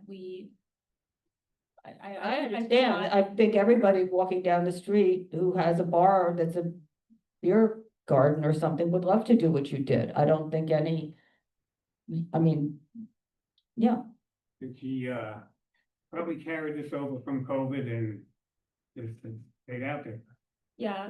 But, I've seen the window, I talked to her about the window about a year ago, when she did change it, there is a photo with the solid window in the packet. Okay. I talked about a few things with her. I took this upgrade job, I didn't do the original wine license. So one of it was changing the window, removing the tables and chairs outside. So we ended up here at this time and not here a year ago. And that's great, Mike, and it's great that you're giving her good advice, and I trust you. I've also seen people come in here, and they come in here with you, and they do good things, and then when they're back a couple of years later and things have been terrible, they come in with a different lawyer, because they fired you to get somebody whose advice they like better. So, or you won't do it, right? So, that's as far as that goes. You know, one of the things I'm concerned about here is, obviously I'm concerned just about full stop. The point is outdoor and full liquor licenses, to my mind, don't go well together. But completely beyond that is, like when you said before, like you're trying to accommodate customers and things, I understand that, right? And I'm not trying to be, I'm afraid how this is going to come across at all condescending, but part of running an establishment in this community board, right, is understanding that you need to try to do what you can to accommodate your customers within the envelope of the rules, which are not just the city's rules and the state laws, but also the promises and stipulations you've made to this committee. And so this is the part that I find concerning is like, I understand you were accommodating what the people wanted in terms of your customer, but you were doing it at the cost of what the local residents and community and people wanted. And that's, that's not a frame of mind and an approach that I feel super comfortable with when we're talking about an upgrade. First of all, this sidewalk is one of the narrowest sidewalks in our neighborhood, and it is besieged by all of the eating and drinking that's going along, not only in your establishment, but it's very difficult. I rarely walk on this side of the street anymore because you can hardly pass. But I just want to know, when would the pictures that you gave us in the packet get taken of this window? When do you wish to say? It's probably been the last month. And Donna, do you want to comment on the sign? Well, why don't you? In the last month, there's a sign that says drink beer and wine as you wait in line. Are you serving on the street? No, it's just the same. Well, I think that sign has to come down because I'm taking it literally, and this is not doing your case any good. No, I saw it, but No, that we definitely don't serve on the street. The reason that we have that sign is because the majority of our customers often come to us before dinner or before they're going to another activity. And it was kind of like a humorous nod to that. I think you need to rephrase it because it looks really bad. Well, we'll put inside on it. But Marina, I spoke with her a few times over the last year. I think she gets that she can't put these things outside. I think the district manager would call me knowing that I did this application and tell me if she's doing it, and somebody on this board might also. And I also do work for other places in Brooklyn, so she kind of tends to listen to me. Okay, anybody else on the committee have anything? We have people from the public here, so why don't we go to the public?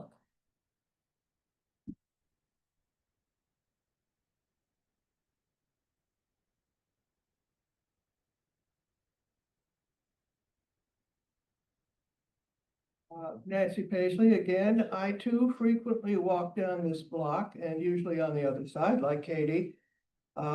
This block has come way down in the world, I have to say. It was once had a very nice mix of independent retail. It had my laundromat. It had, anyway, them days is gone. It's now pretty much a monoculture of eating and drinking. Some of the places quite nice, some of them not so. And this one, the beer garage, has been a steady problem with the open window on the street, the bar outside, the television blaring, pointing outside. I think I could confirm it's now a fixed window. So they've finally stopped that violation. But they came in originally, this was going to be a craft beer bar, an upscale fancy place. Now it's turning into just a liquor bar with, I don't know that it's a sports bar, but it's got televisions going and full liquor. It's got the sign that says, drink beer and wine as you wait in line. I read that to mean outside on the street. I haven't seen it because it's too cold right now. But it also has an A-frame that says private backyard. And the backyard, that's outdoors, and that is definitely not in the footprint of the existing license. So I think given the operation of this place, which is, what shall I say, disrespectful, I would urge that this is not an appropriate place for an upgrade. Thank you. Okay. I have only the one copy of the picture, but I'll pass it down. Can you email that, Nancy? Can you email the photo in? Or I'll just keep it, can you send it to me? Yes, I can. Thank you.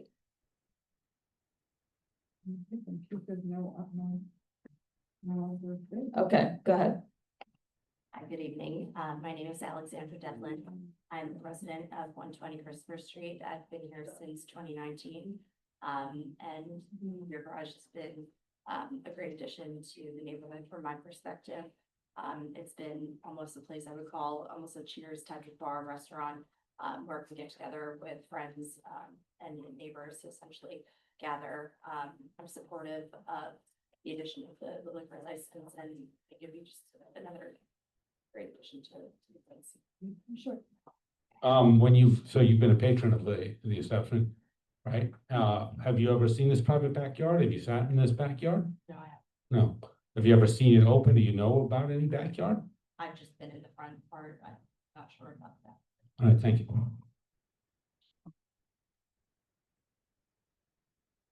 Hi, my name is Louis Capazzi. Thanks to the board for hearing me on this matter. Sure.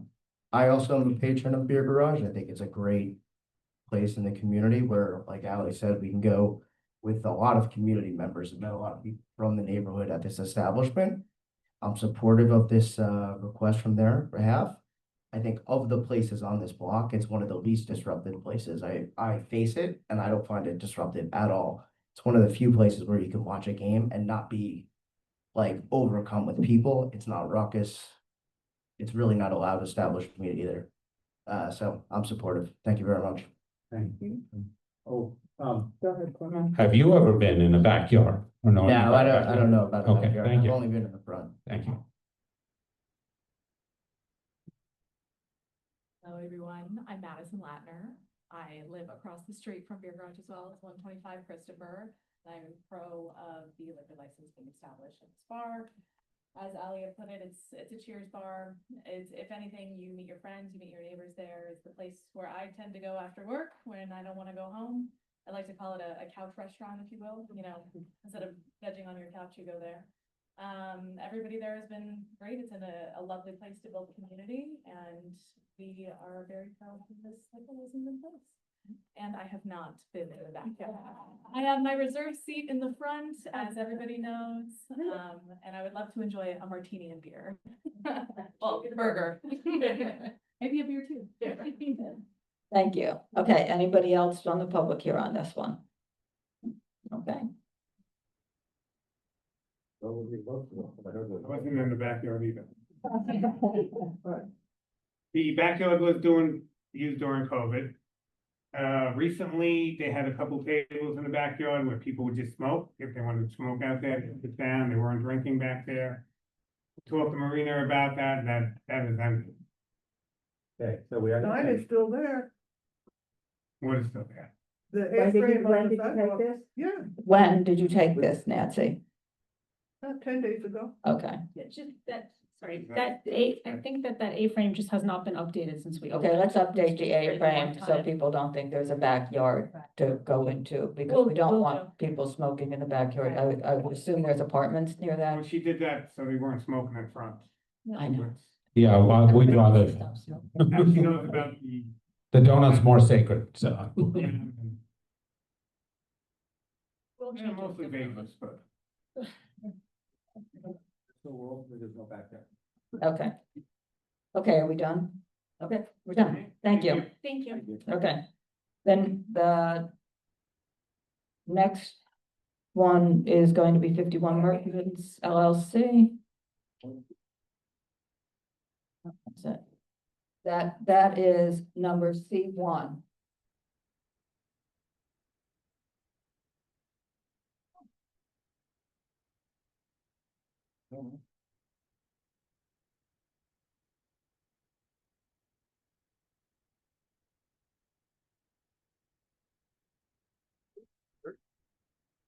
Donna? Anything? There was a misprint in hours in the original packet that's been updated since, but I don't know if it's on yours. Okay. All right, thank you. I can correct it when I'm up there.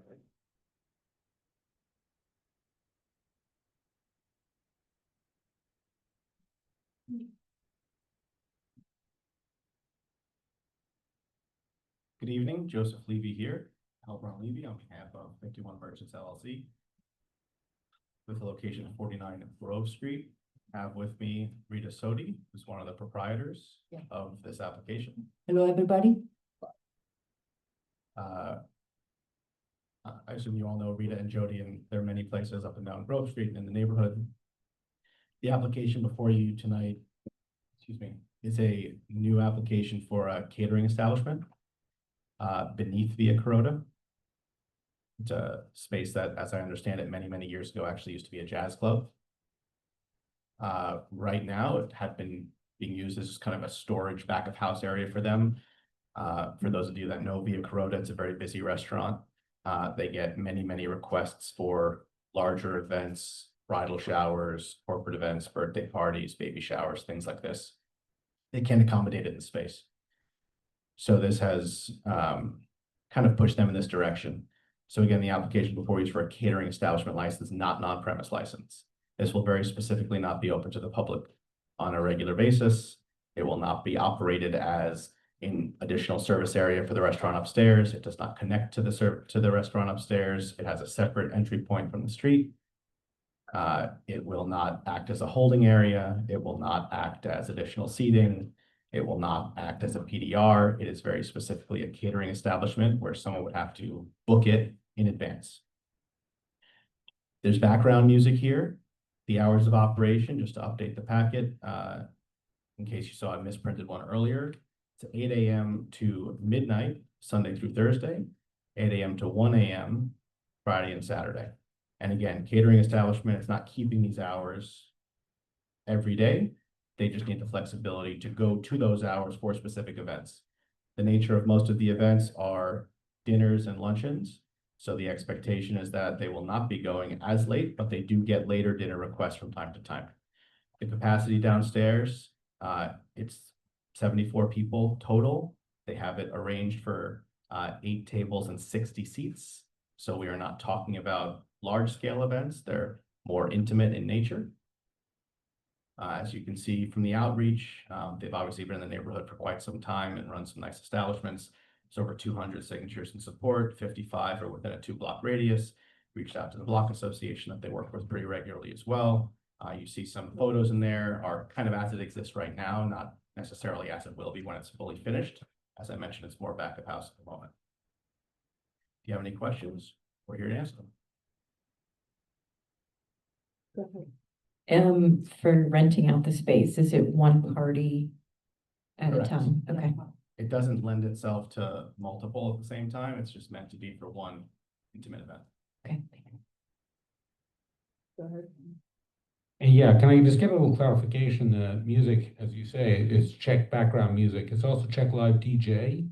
Yeah, so again, every private event's gonna be a little bit different. Some people may want to have different music for different things. If it's a baby shower, maybe someone wants something like that, but it's, again, meant to be intimate, small, not entertainment level. We're not having full bands here. These aren't wedding parties. We're talking about 60-person. Sure. And let me bottom line, I mean, what I'm concerned about is no music's gonna escape the space. I mean, if it escapes into Via Carrata, that's your problem. But I mean, it's gonna escape into spaces above Via Carrata, out onto the street, So to that adjoining end, buildings. as I mentioned, this space was previously a jazz club. It is very well insulated and soundproof. They've done additional soundproofing to the space, plus their restaurant is right above it, and there's another commercial business also right above it. I'm glad you added that added, because having been a previous jazz club in this neighborhood is no guarantee of good soundproofing, but okay, thank you. Again, I think you can see by the size of it and the nature of it, what this is gonna be. There's no dance floor. It's not that kind of space. It's more intimate dinner party type of thing. So is there a certificate of occupancy that says that this can be there? Or a letter of no objection for this, or See if we're still working on it. something? Yes, there is something. We don't see it. Yes. Or Or a letter. Or something. Eleanor? Yeah, so the LNO says that it's for no more than 96 persons, and you say there's 90 seats and everything, but you don't have a. No, 60. No, but it says on your questionnaire No. that. Just looking at it, it says. Yeah, it says 96 overall. Yeah, it says Says 96 60. overall. 8 tables, 60 seats. Total overall number of seats in premises 96. No, I have 60. I don't. It might be okay. Maybe, right. Yeah, so our last engagement was this, we said this was a fire trap, and it was super dangerous in how it was being operated, and then I think there was a fire there maybe or something, I might be wrong, but that was our last engagement with the space when it was the previous operator. Yeah, they So- did a big, they did a big, all, they changed everything and they did all the water system and everything, so. Yeah, I don't know, I mean, that was They- our they last. spent like three years to renovate downstairs for all these problems they had with the previous, Right. So who did that other work to change the space? I don't but the remember. landlord exact- that did all the security, the sprinkler and everything. And after, when we're right there, we added all the stuff that we needed for music and make sure that everything was okay. And normally what we do when we open a place, right? To check every single things and make sure that everything's at the right place. Yeah, I mean, so you leased that, I'm sorry, I'm not Yeah, it's- understanding the change, because you signed your leases upstairs when this business was still. Yeah, and we And added the then space. how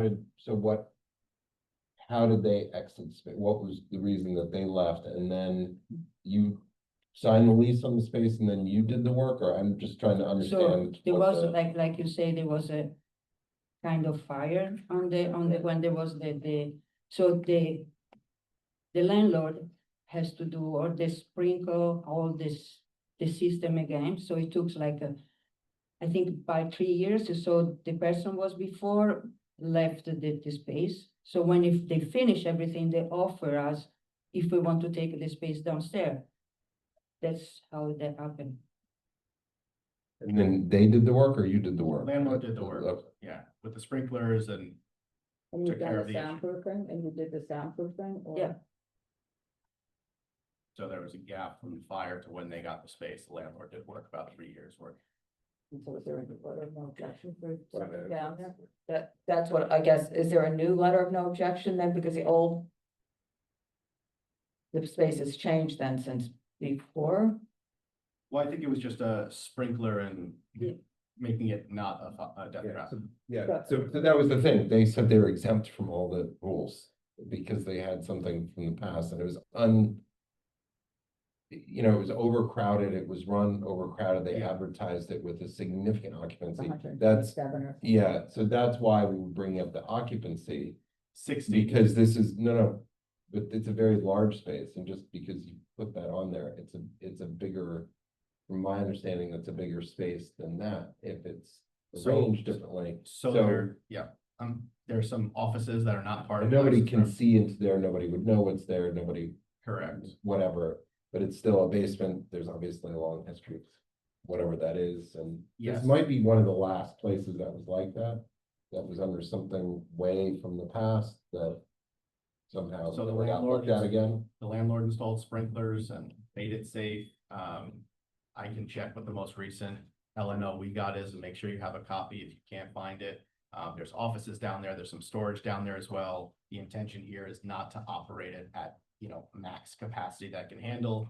It's 60 seats. It's supposed to be an intimate dinner party feel, if not, hey, let's see how many people we can put down here. So the max patrons would be 60, you would 60, stipulate yes. to the max Yes. patrons.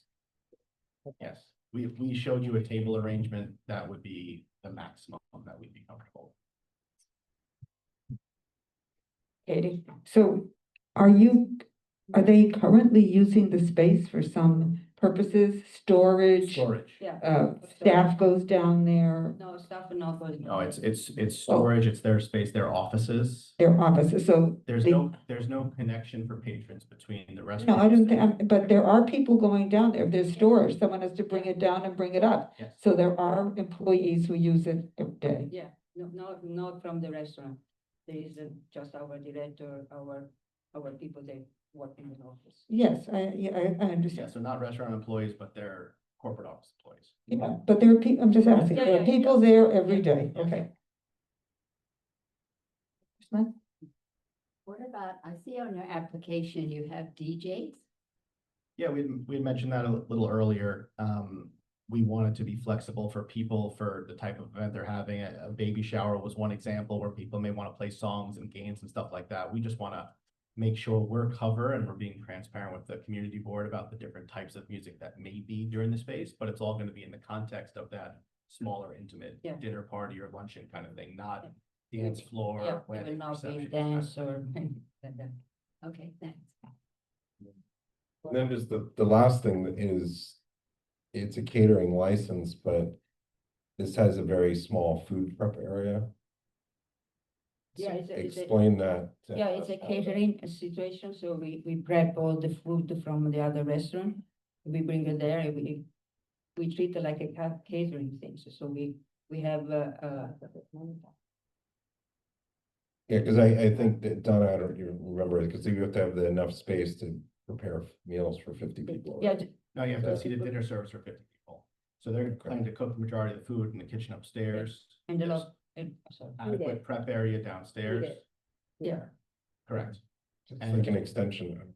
So the But reason, there is no the reason this cooking wasn't, downstairs, there is no cooking, just the prep, cold fruit.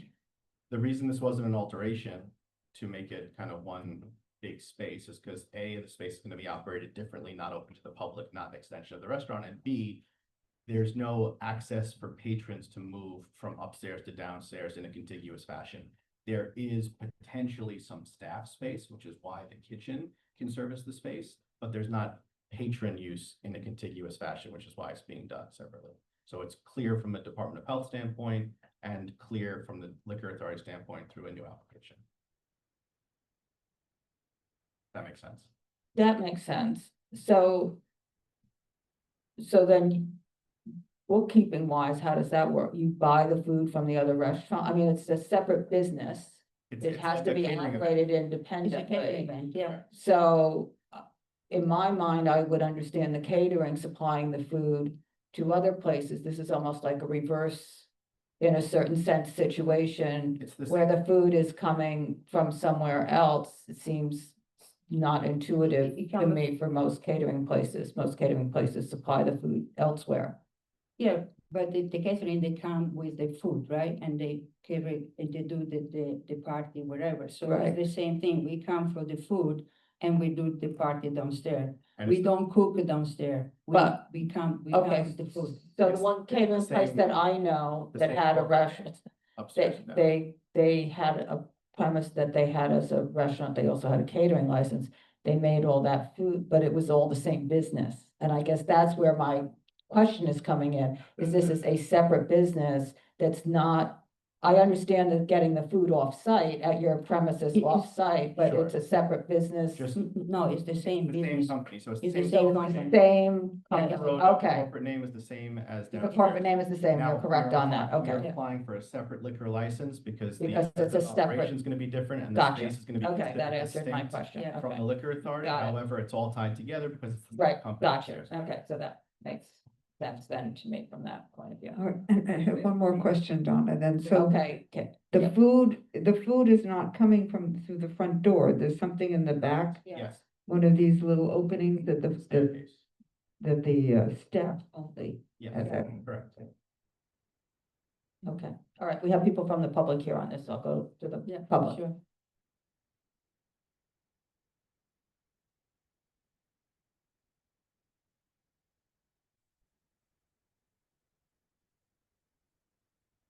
Okay, Nancy Paisley, one more time.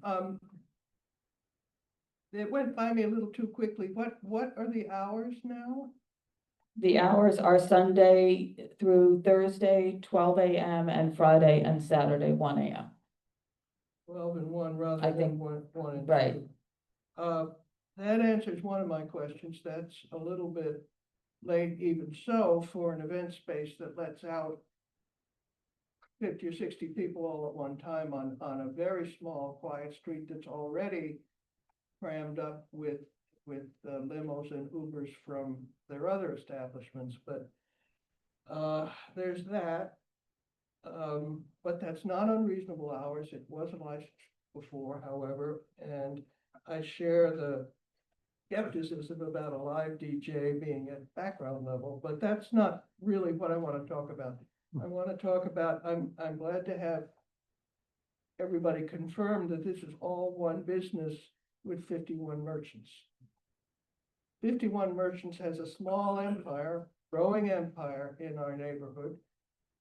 They were here in October, not that long ago, for licensing for all of their outdoor spaces.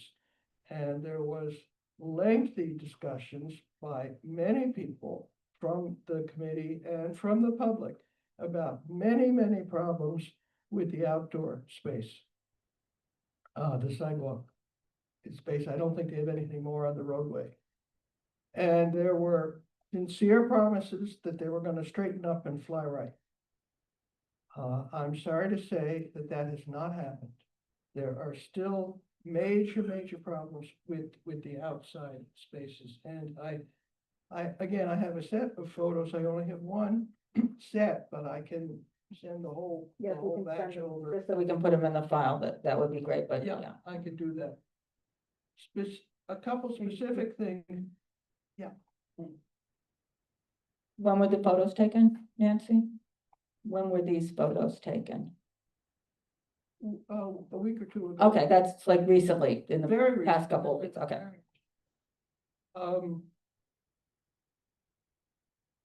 All outdoor patrons will be seated and any wait staff will serve only from within the dining out NYC Sidewalk Cafe boundaries.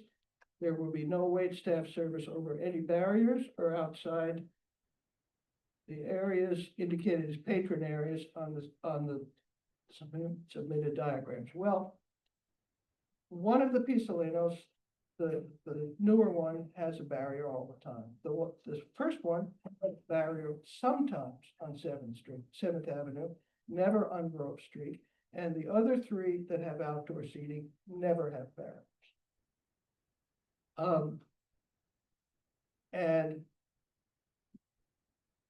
You can see by the pictures that they are serving from the pedestrian space. The Via Carota in particular takes up all the available sidewalk cafe space with tables. So there's no place to serve from except from the pedestrian clear path. The operation at the Commerce Inn on Commerce Street has a table for 4 that's just about blocking the residential entrance.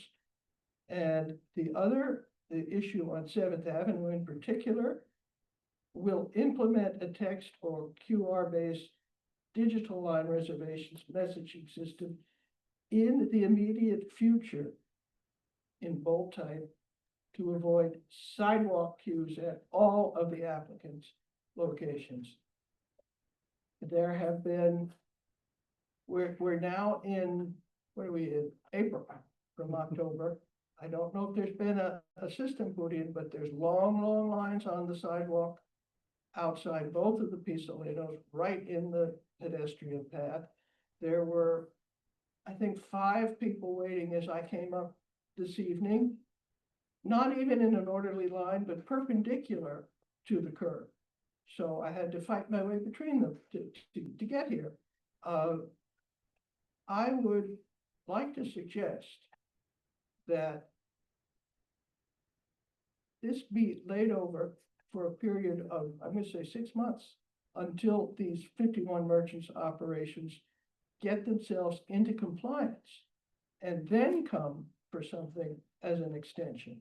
I don't think that operating in the way where you sign stipulations, promise or anything, and then just ignore them is at all appropriate. Thank you. Thank you. Next up. Hi, I'm Christine Smith. I'm Closer to the microphone, Thank you. yeah. I'm a newbie, so. I know, thanks for bearing with me. almost. I'm a, resident of the West Village for 22 years, with my husband and our 3 daughters. Thank you to this committee, to CB2 overall. This is a vital forum for our community, and I value and appreciate it. Yeah, I do have specific concerns, and they're similar to what Nancy said about this application in particular. First of all, this is, 60 people sounds like not much. If you know this particular block of Grove Street, after 6 p.m., cars are parked on both sides. It's one lane of traffic. Currently, it has like 6 bar restaurants and 7 residential buildings, and this would bring it to, if you consider this another entity, essentially, it brings it to parity.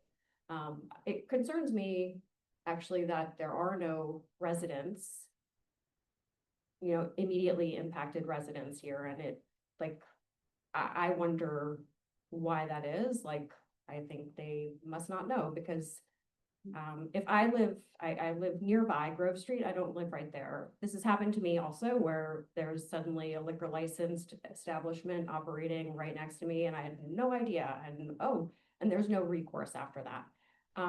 This is significant load to a street that clearly is the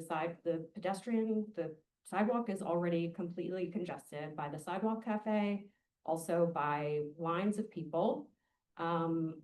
This will then add more load to the sidewalk. The traffic issue is significant. And then you have, 60, say, whatever, pick a number, 60 people leaving an event all at the same time. Through traffic is trying to get through. It's one lane of traffic. There's all of the noise. This is all the residential quality of life stuff that we talk about with any of these establishments. And this will just increase that, right? This exacerbates all those issues. There's also that's great that we've limited it to until 12 a.m. and 1 a.m. instead of 1 and 2. Still from 8 a.m. I agree with Nancy that this application needs some revision. I would like to see some limits about how many events would be held in a particular period of time, whether it's a day, a week, a month.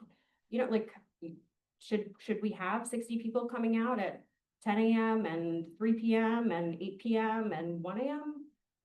I think that's actually something that should be specified and restricted. Also, I would like to see some plans about what is the manner and method that will be in place to control sidewalk congestion, late night noise from congregated congregations of exiting customers. And also like, what's the plan for traffic control? And, you know, these are things, I'm here because this is what we're seeing all over the West Village. And I don't know why, this stuff is not being put in place. I see this, I've heard a lot tonight that I find is alteration of, you know, method of operation creep. Like, oh, now we need to serve alcohol too. Like, no, actually, many establishments don't need to do that. And why are we, you know, I said, sorry, I'm pontificating a bit, I'm sorry. Yeah, because let's Okay. keep it to this application because. Okay, I just, you know what, let's not reward bad behavior when people can't hold to their stipulations and operate in like a community-minded and respectful way. Let's not say, hey, why don't you do more? And hopefully that goes better. Okay, thank you. Thank you. Is there any, I had a Shahid? Yeah, I'm ready. Okay, oh, so you didn't have to sign it, okay. You're not speaking, you're with them. But I will speak. Okay. I'm Susan Ginsburg, independent. Anyway, I basically support them for what they do. I'm glad it's them and not another pizza place that we have a TikTok, you know, say 10 people are coming and we get 5,000. We know that this group is not going to do that. They know it's not a TikTok establishment. There's no influencers. They run a different kind of operation. So I mean, this is, I won't have to see it. It's downstairs. I am concerned about leaving time and all the people leaving at once. We have a real problem about Ubers. Down on Bedford Street with 86, the restaurant. I mean, we got lines of them and they're all just running their, you know, it's so polluted. We just can't, it's really hard. So that's my real That's concern. your biggest concern. And about people they're smoking on leaving. the sidewalk Okay. again. I mean, just walking by here, yes, at Bar Pisolino, people were smoking.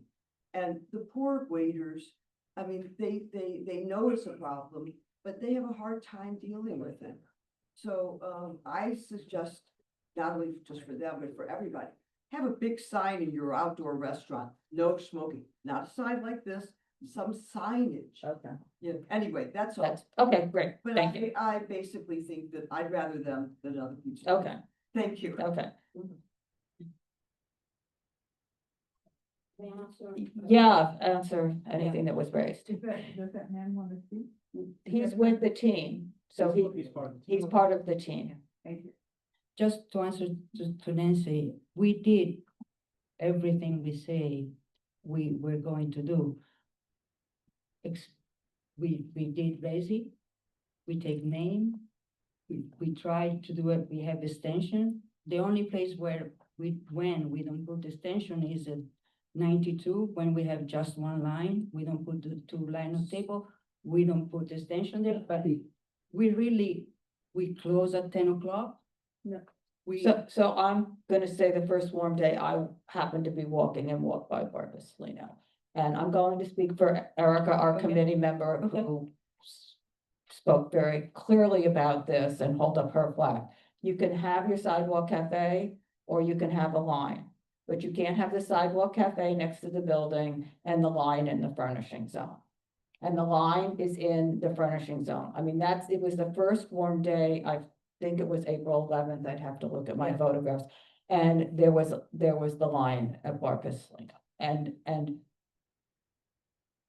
Jody specifically promised that, because you're so, I mean, you're good, you know, you're good operators and you're popular but somehow these people have got to be told to get away. And if you can't get them to get away, then you need to get rid of half of your sidewalk cafe and have the line there. I'm sorry, but the clear path is a clear path for a reason, and it's a problem. And you also have, I forget the letter that I wrote at the time, when you sign the stipulations, and the stipulations all say in them how many places you have within 2 blocks of each other in a mostly residential area, that this is a problem. I mean, it's really a problem for people trying to walk the street, and you've got to figure out some way to deal with this, because we've only had barely 3 weeks of decent weather, and you've already got lines. What is going to happen?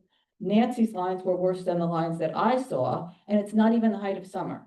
Nobody is going to be able to walk on Seventh Avenue if you don't get this under control, because that's how it was before, and you signed the stipulations that promised us that you would do this. You really have to do something, because I'm gonna say, I'm speaking personally, I'm not speaking for the committee, I'm not speaking for anybody else. This application sounds fine, except for next thing I'm gonna ask is what you're gonna deal with the Ubers and the people leaving at night, okay? That problem has to be. But I'm hesitant with this because you haven't done what you promised us last year you were going to do. The lines are still there. The lines are still there. Okay, the April you're talking about was the first warm day after a long winter. And we were surprised too for the people, and we were really, believe me, we were trying to tell people, come back later, come back later. Nobody want to move. I don't know. I didn't see anybody out there telling me to come back. everybody's there. And she has pictures that are from since then with the lines are 3 times as long as they were then. So this is not working, and you have lines. The sidewalk is packed. I'm sorry. I mean, did you see Nancy's pictures? If you want to look at Nancy's pictures, you can look at them. It's packed, but this cannot continue. It really, if you want to expand in this little 3-block area, which is gonna have more cars and more people, you have got to get this under control, because it's not fair to the people trying to walk So on we're the gonna have to street. put more resources into having staff outside. Yeah. And having people more actively move people. People just need to know that somehow you have to put something in that they get a reservation. I mean, I know you don't want to make it reservation only, but if you can't solve these lines, it has to be reservation only. We take name and we say, come back, you have a space and come back. And people say, some people leave, some people say, no, we were here. I don't know. So we'll have to put more. Maybe eventually we have to say, no, you cannot stay here, and know what to do. You know the tables on Grove Street, like if you just had people line up against the wall there along the side of the building, I know you'd lose like 2 or 3 tables, but at least you don't have that many along the side.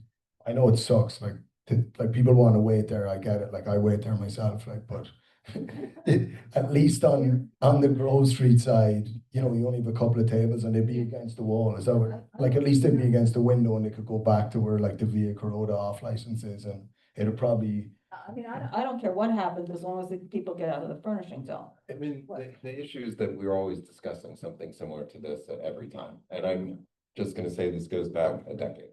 And so once again, we're at another issue that, you know, is just not resolved. So it's just complicated because it always hits up against.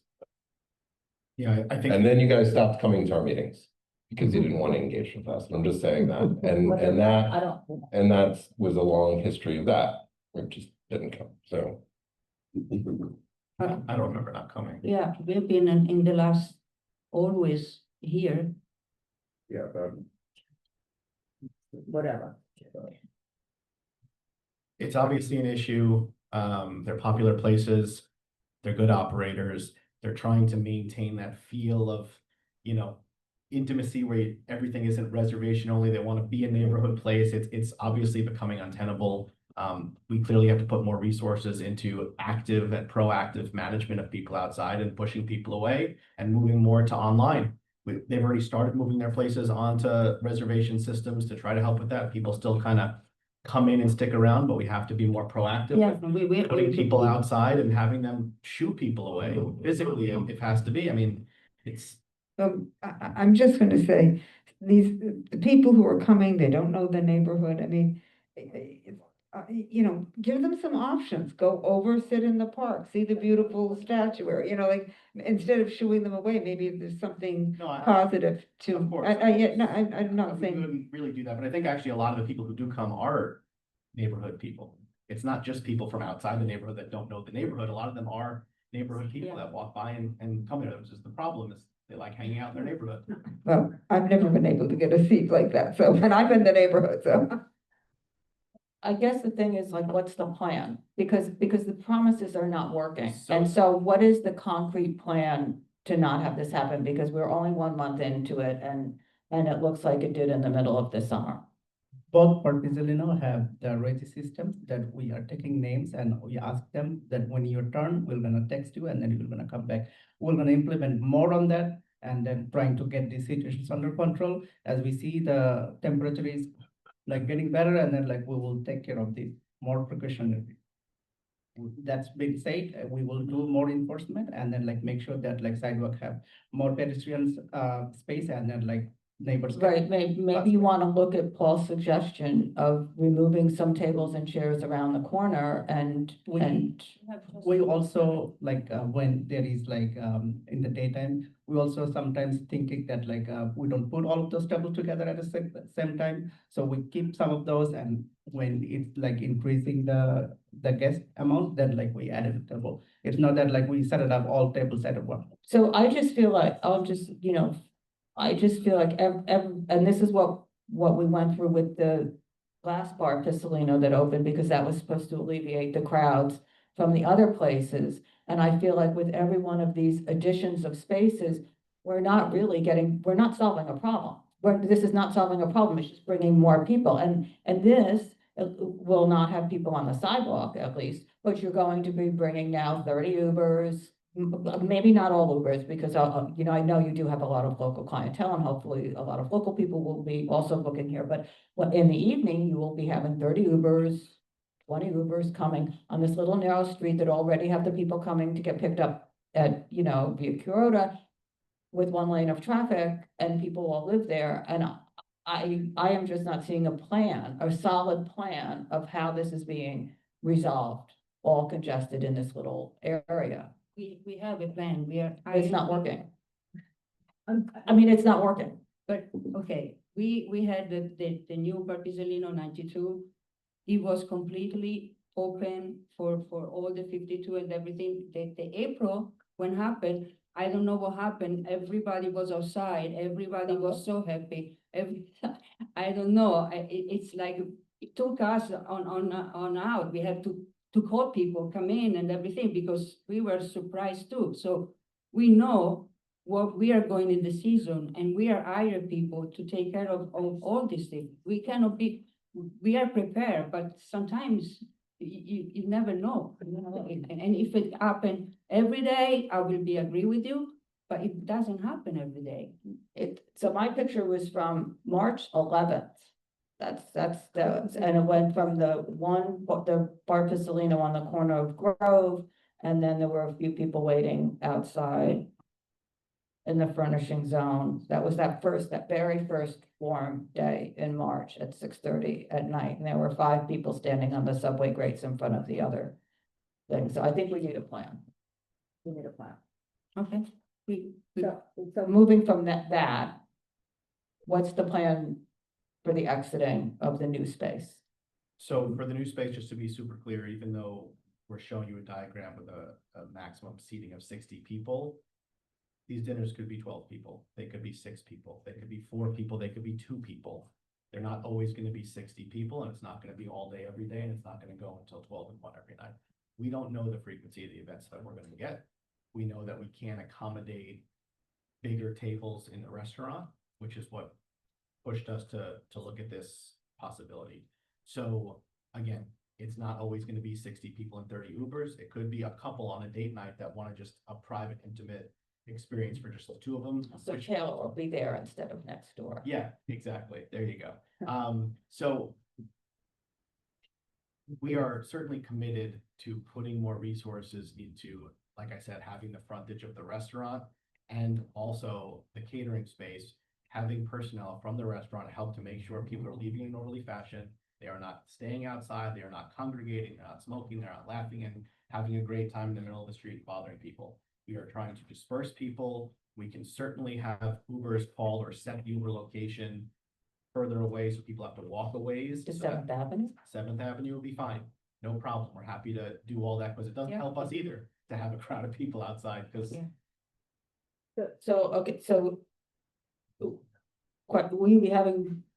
You'll only be having one event at a time. So whether it's 4 people, 2 people, 60 people, one at a time. So if one person is coming for dinner and it's 4 people and the dinner starts at 8 o'clock and it goes till 11, That's That's it. the That's event it. for the night. That's it.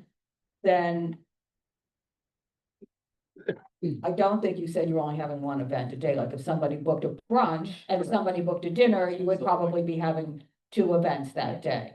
I imagine it would be difficult probably, to have three events in a day because you have to break down and set up, Yeah, and that's right. et cetera. But could you see- might, I if could somebody s- came for, I could see a breakfast. brunch and a dinner is Right. probably most likely the most you'll Yeah. get in a day. Maybe if someone's doing a breakfast and we do, I don't even know, maybe a little cocktail thing. Party and then who all- knows? Right. But it's not gonna be hyper programmed like that. The space just won't allow them, and they don't have the bandwidth for the busy restaurant upstairs either. Yeah, no, we right. really, we don't want to make a, You'll have, you'll at least know ahead of time and then you cook, so that you're good, okay, does anyone? Correct, exactly. We'll know in advance. It's not like people can just come in and say, hey, I'd like to put our party downstairs. No. It's a catering. So you won't be, right, so they have to arrange it walk-in. ahead of No, time, no, no no walk-in, walk-ins, no exactly. or the, okay, Correct. just, So it'll be, you know, it'll be easier to manage from that perspective. okay, because it's a catering, so it won't be like a walk-in for a private part, okay, I think I'm done. Does anybody have anything? Okay, what do you want? Leaving time, no, we got it. I don't know that we resolved it, but we covered it. Did you have something you wanted? Well, yeah, I guess that's just that's gonna be end up what we talking about, Yeah. you know, as a committee, and it's just gonna be, we keep revisiting Same issue. the same. Yeah, and I can- issues.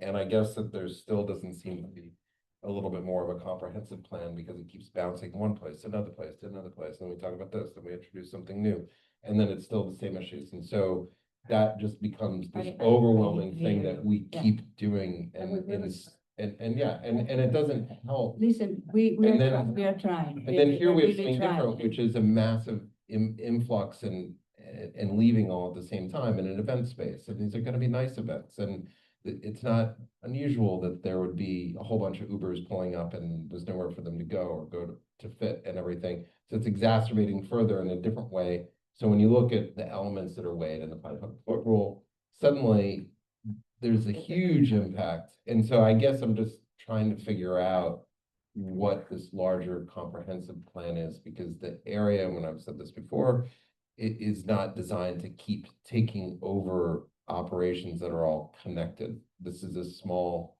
community.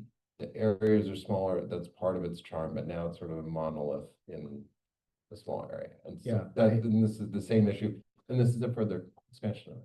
Oh, I appreciate that, and I can just tell you. downstairs, which we never would have thought of, right? Yeah, but it's been a jazz club since the 50s, so it's been always there. I can't No. and don't want to necessarily talk about this right now, but we've been talking internally about some other things, some other changes to other locations in the future, so you're gonna see us again soon. And part of that, it's not an expansion, it's a reorganization of sorts, and part of it is to deal with part of this problem. I think we are now going to put some more thought and some more resources into that problem, so when you see me here next time talking about a change to one of the places, you will hear a much more comprehensive and very specific plan about how maybe we can do what we're doing in another place, and we can expand it and do it in more of those places. And you know, like, it takes a tremendous effort to seat as many people as you seat in an evening, for all the turns, and that's no easy feat, absolutely. But they don't all have to be people who wait in line. Meaning you have a vast audience, a tremendous number of people who love you. They're not all coming and saying, oh, I need to have this very, open process of waiting in line in the street. You have a, broad base that will come, will make reservations, will fill up certain space. I'm not saying all of them.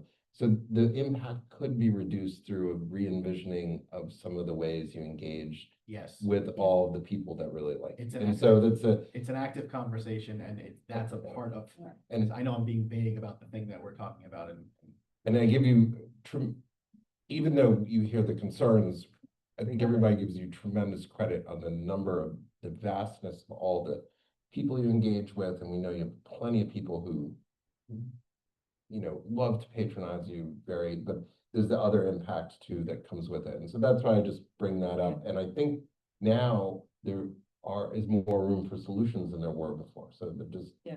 Yes. But anyway, I hear you. I know there is line sometimes. Believe me, we are trying. We are not trying enough. We will make it happen and promise that this time we will do. By the way, there will be 1 day or 2 days, there will be line. You cannot ever, but will be a great neighborhood, promise.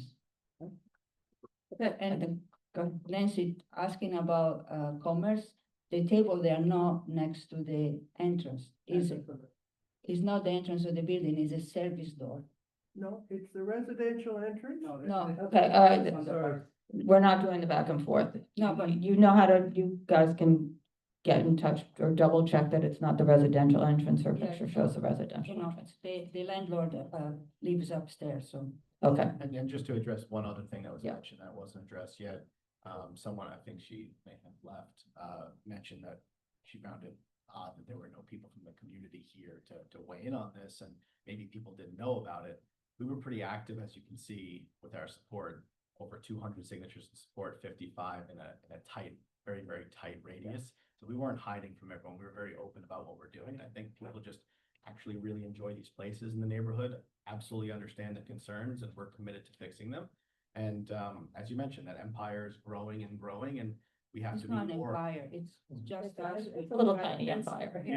We have to be more. Because, right, it's just me and Jody, there is no other people I think around. what Carter was saying, it's pretty impressive. Yeah. It's We have- nobody around us, so we really try and, we create a place where we want to be. That's what we do. And Compliment people go, the compliment is key. thank you, but I hear you, we will do more. Okay, thank you. Thank you. Thank you. Okay, moving right along. West 11th Street Hospitality LLC, 34 8th Avenue, on premise for a restaurant. This is a transfer at C6. It takes me most of the night, and then I get into the night. Sorry, again. Donna, that's number 10 for the night. Yeah. You could have been on Tuesday night, Katie. Could have been on Tuesday night, 15. Guys are good. Thank you, everybody. Thank you. Thank you. Good luck.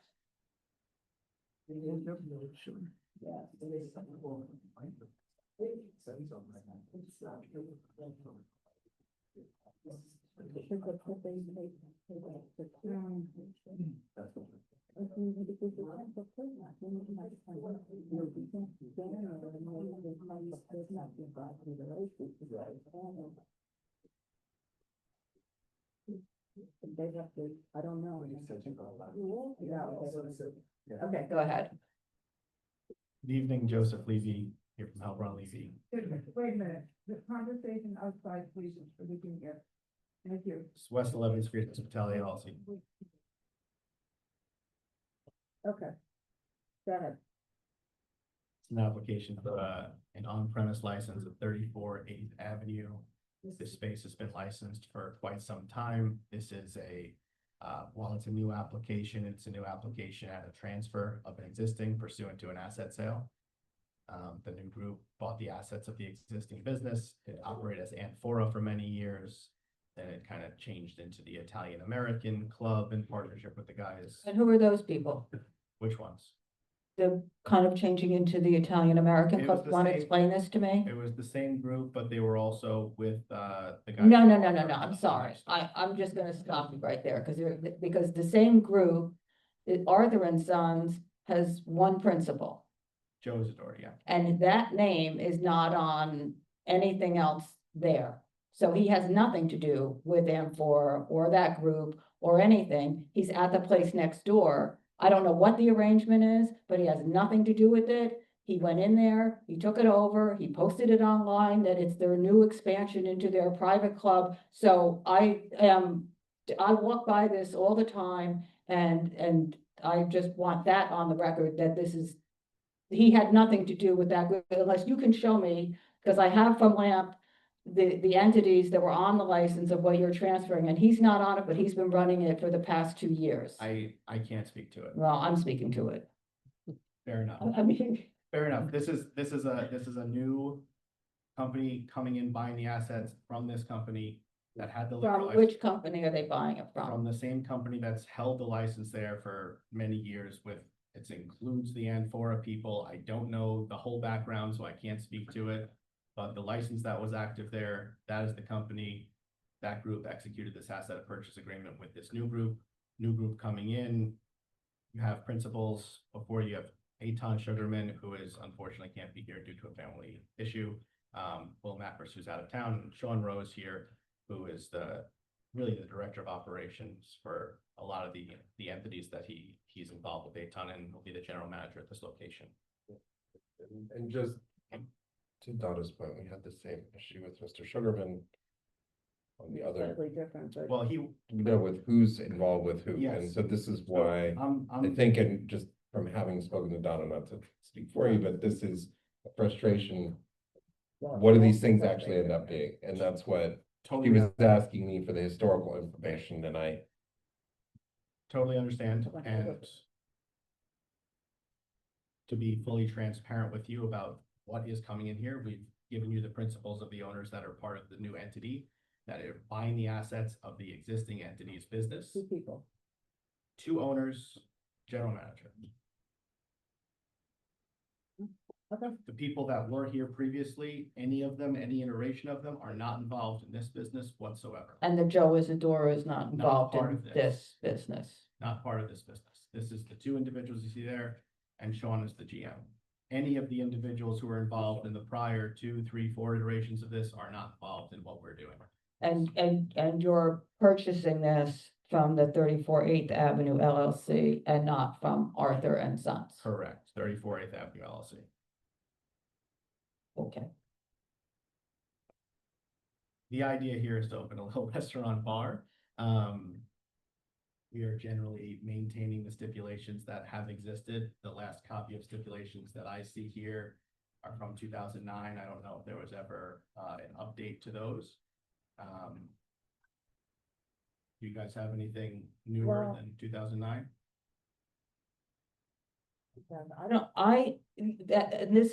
This is another.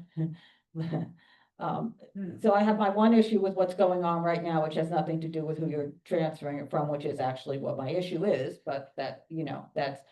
And then the other thing is what we had, what I looked at, and Carter, maybe you sent me the 2009, but I couldn't, the last time we had something that I could find was from 2016. And it was Amphora New York LLC doing business as Amphora. And that was another transfer. So it was probably what I have in steps from that is probably the same.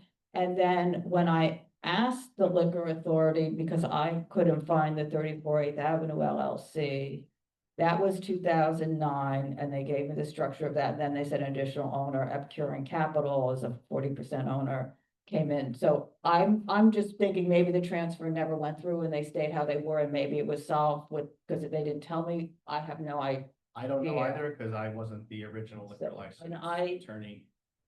And I don't know that I have the 2009 steps. I have a copy if you'd like them. Well, I have the resolution anyway. Okay. I would like that eventually. I mean, but it's probably, I have my 2016 in front of me, so we can just see. Why don't we just talk this through and then just see if there's any difference? Sure. So again, transfer on-premise liquor license, none of the former principals will be involved in this particular location. You've got 1 bar inside with 17 seats. They're basically changing out all of the little seats and tables. They're putting banquettes around the outside, kind of a reorganization of the bar. So there'll be 11 tables and 40 seats with 1 bar with 17 seats, so total seats of 57. It's background music here. The idea is it'll be a bar and restaurant. You see the concept food menu there, some pizza, some shared plates, some salads, some other items. Hours of operation from noon to 2, 7 days. See, I don't know if everyone everyone's packet has a rendering. Some of them do, some of them I don't think do. So if you'd like a copy, yes, exactly, that'll be what it will look like. It's background music, no DJs, no live music, nothing like that. So, okay. So, Mostly cosmetic changes here. so then on the questionnaire that I have, it says there's a live DJ. And it says there's 3 to 4 TVs. So it would be really good if that live DJ is not there, and it would be really good if those TVs are not there. So there's no DJs. We did want to have some TVs. We're happy to keep the volume down and keep the background level. Why do we need the TVs? I mean, what's on the TVs? I guess my point, so because this is sort of in my neighborhood, so I know the place well. It used to be, when it was M4, it was like, it had a full of people, basically it was a wine bar. They did a lot of specialty wines, is what they really specialized in, and it was, I guess, more, not a red sauce Italian, but Italian restaurant. There were some complaints in the beginning, and then that got cleaned up, and it was pretty, I mean, I walked by all the time, and walking my dog, and I never heard anything outside, and it was, and I guess, and it didn't have TVs, and it was that kind of, it was a restaurant, and then, you know, later in the evening, it was more just people going in and having glasses of wine and a drink, but it wasn't a rowdy Yeah, no, I think. anything. And so that's why I'm asking the TVs to me change the atmosphere, so I'm just trying to figure out what the atmosphere is in here and what you're doing, so it's. Yeah, so the idea here is not so dissimilar from what you're describing, but instead of going in here and getting a glass of wine, it's you go in and you get a specialty slice of pizza or a salad and a Negroni. You sit down, it's the same kind of atmosphere, it's background music, it's not live entertainment, loud music. TVs, again, will either be on or very, very low. Sure, if there's a big sports game on, they might be on, but it's certainly not gonna be a sports bar. They'll be behind like the mirrors, the aesthetically the mirrors. They're not always, Yeah, you have to sorry, watch it. they'd be behind like the mirrors, aesthetic mirrors, so that you're not always seeing a TV. They're not So always if on. people are walking by on the street, they're not seeing the TVs, are they No. against the? They're not Yeah. faced towards the street, they're faced in, they're actually faced They'd on be- the other side from the bar. No, there's two behind, Or is that? behind the barn, then on the other wall. So on the north and south wall. Okay. And they're those TVs that, like he said, when they're not on, their mirrors. And just to clarify one thing, this is the earlier comment, they're bar pies, it's not like a slice shop, there's no slices of pizza. Okay, it's full pizzas. Yeah, you know, the thin bar pies. Yeah, okay.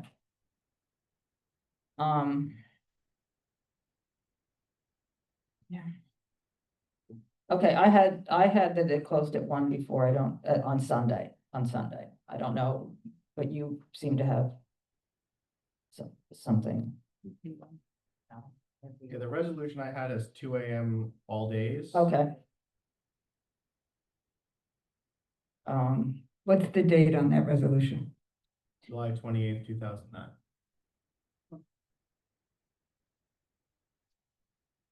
And those tips are from 2016? Yeah, but again, I have no record of this ever going through, and it was a transfer then, I mean, we're talking about 1 hour on a Sunday, so that's, I mean, it's still. These are actually, this says 2:30, but that's not. Okay, no, we had 2 AM, and then I had no television, and then, and then, no dancing and no backyard.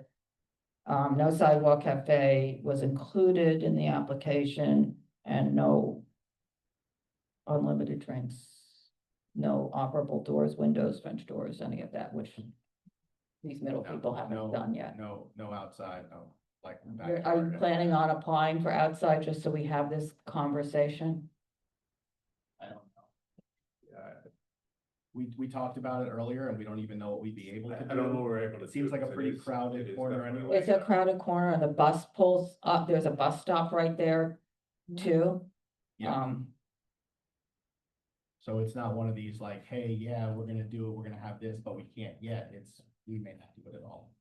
That would be great, right there. No, I mean, seriously, that would, because the bus comes in and everything else, it would be very good. Okay, does anybody from the committee have anything on this? Dr. Smith?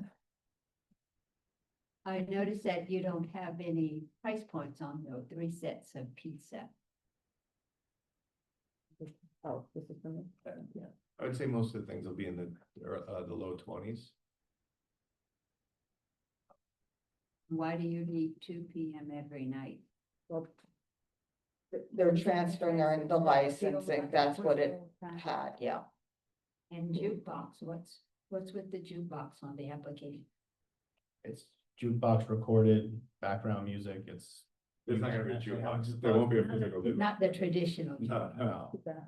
So keep, If you want, we keep can get a explaining, jukebox. keep explaining, I'm sorry, I cut you off. No, Go ahead. it'll just be, background with the, played from an iPad. Like a streaming service, iPod. yeah. Yeah. And if it's helpful, as far as the hours of operation, but we actually don't even need 2 AM every night, that's what exists. Spoke about this earlier, if we were gonna do something like Sunday through Wednesday, 1 would be great, 2 Thursday, Friday, Saturday would be terrific. That's when we're expecting that there'll actually be people later that would like to patronize the space.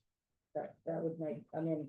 I did get an email from the community that they thought there was a live DJ, so that they were told that was a mistake. The 2 AM closings they weren't happy about. And they would prefer 1 AM on weekends and 12 AM on the other days. I'm just reading what I got. Yeah, so we do 1 AM Sunday through Wednesday, 2 Thursday, Friday, Saturday, we'd be very happy with. Do that again, please. Sunday through Wednesday, close at 1 AM instead of 2, and we'd like to keep the 2 on Thursday, Friday, Saturday if we could. Okay. I'm gonna go to the public. Augustine?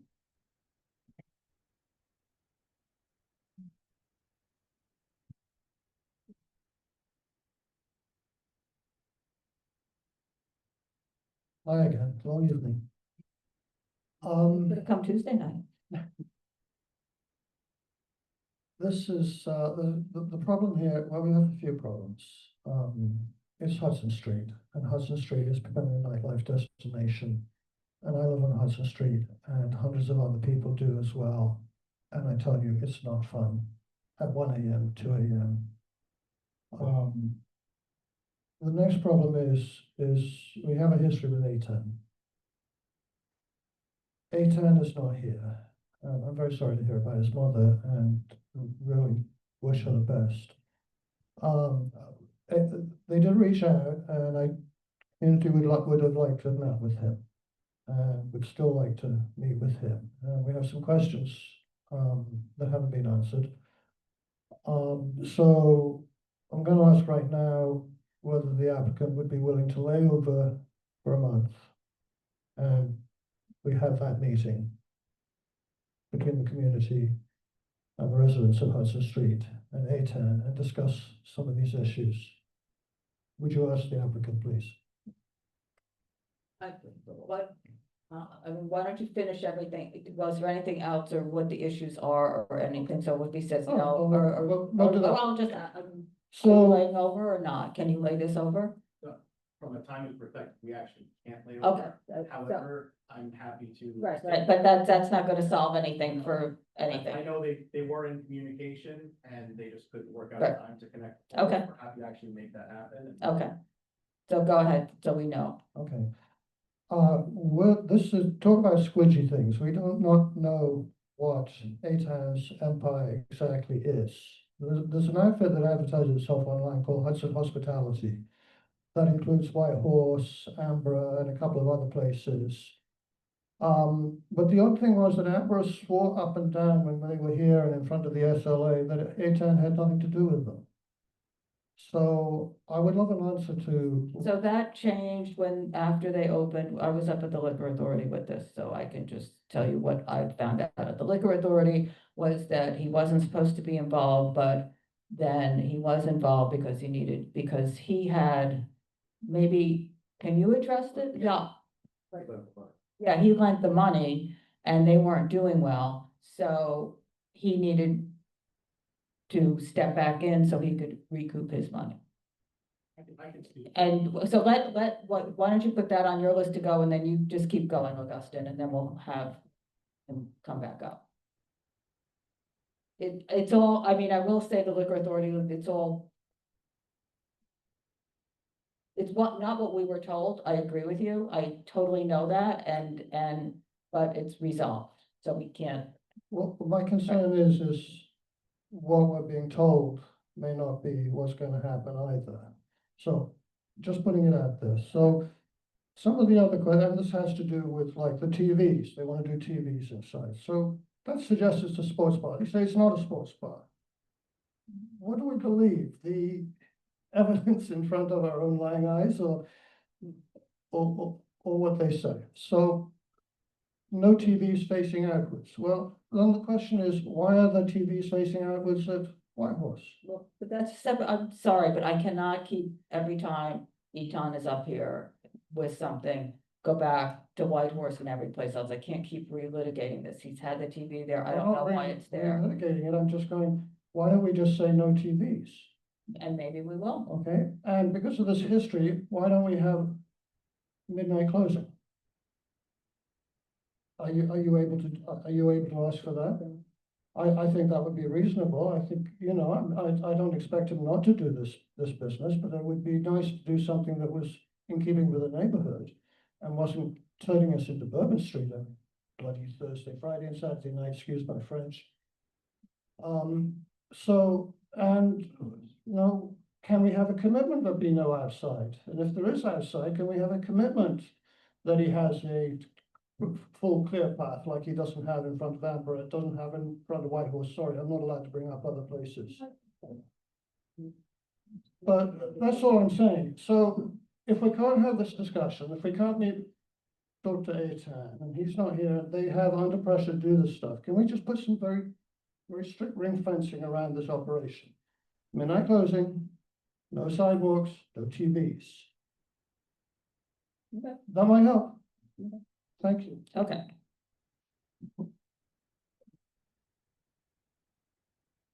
You're back. That's it, right? Anybody else? Just to address the issue that you mentioned about the different places, what are Aton's places, what are not Aton's places? This was an issue that was brought out at the full board meeting last year. I made a submission, which should be public record, of all the places where he's a principal and for how much, and all the places where he's involved in any other capacity. The liquor authority then took that list, they investigated, they made sure the paperwork was what the paperwork was supposed to be. They sent out investigators to every one of those places to do snap inspections to make sure they were all being operated properly or not, and writing violations if they were not. They found that they were all being operated properly. They all had their paperwork in order. Everything was what it was supposed to be. And that's why when we went back, they ultimately said, okay, enough with this. It's settled. We have this document and we verify that it's all accurate.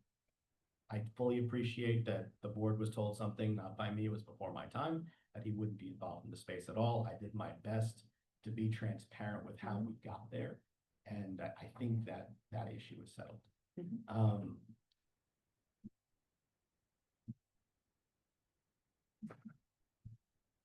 Yeah.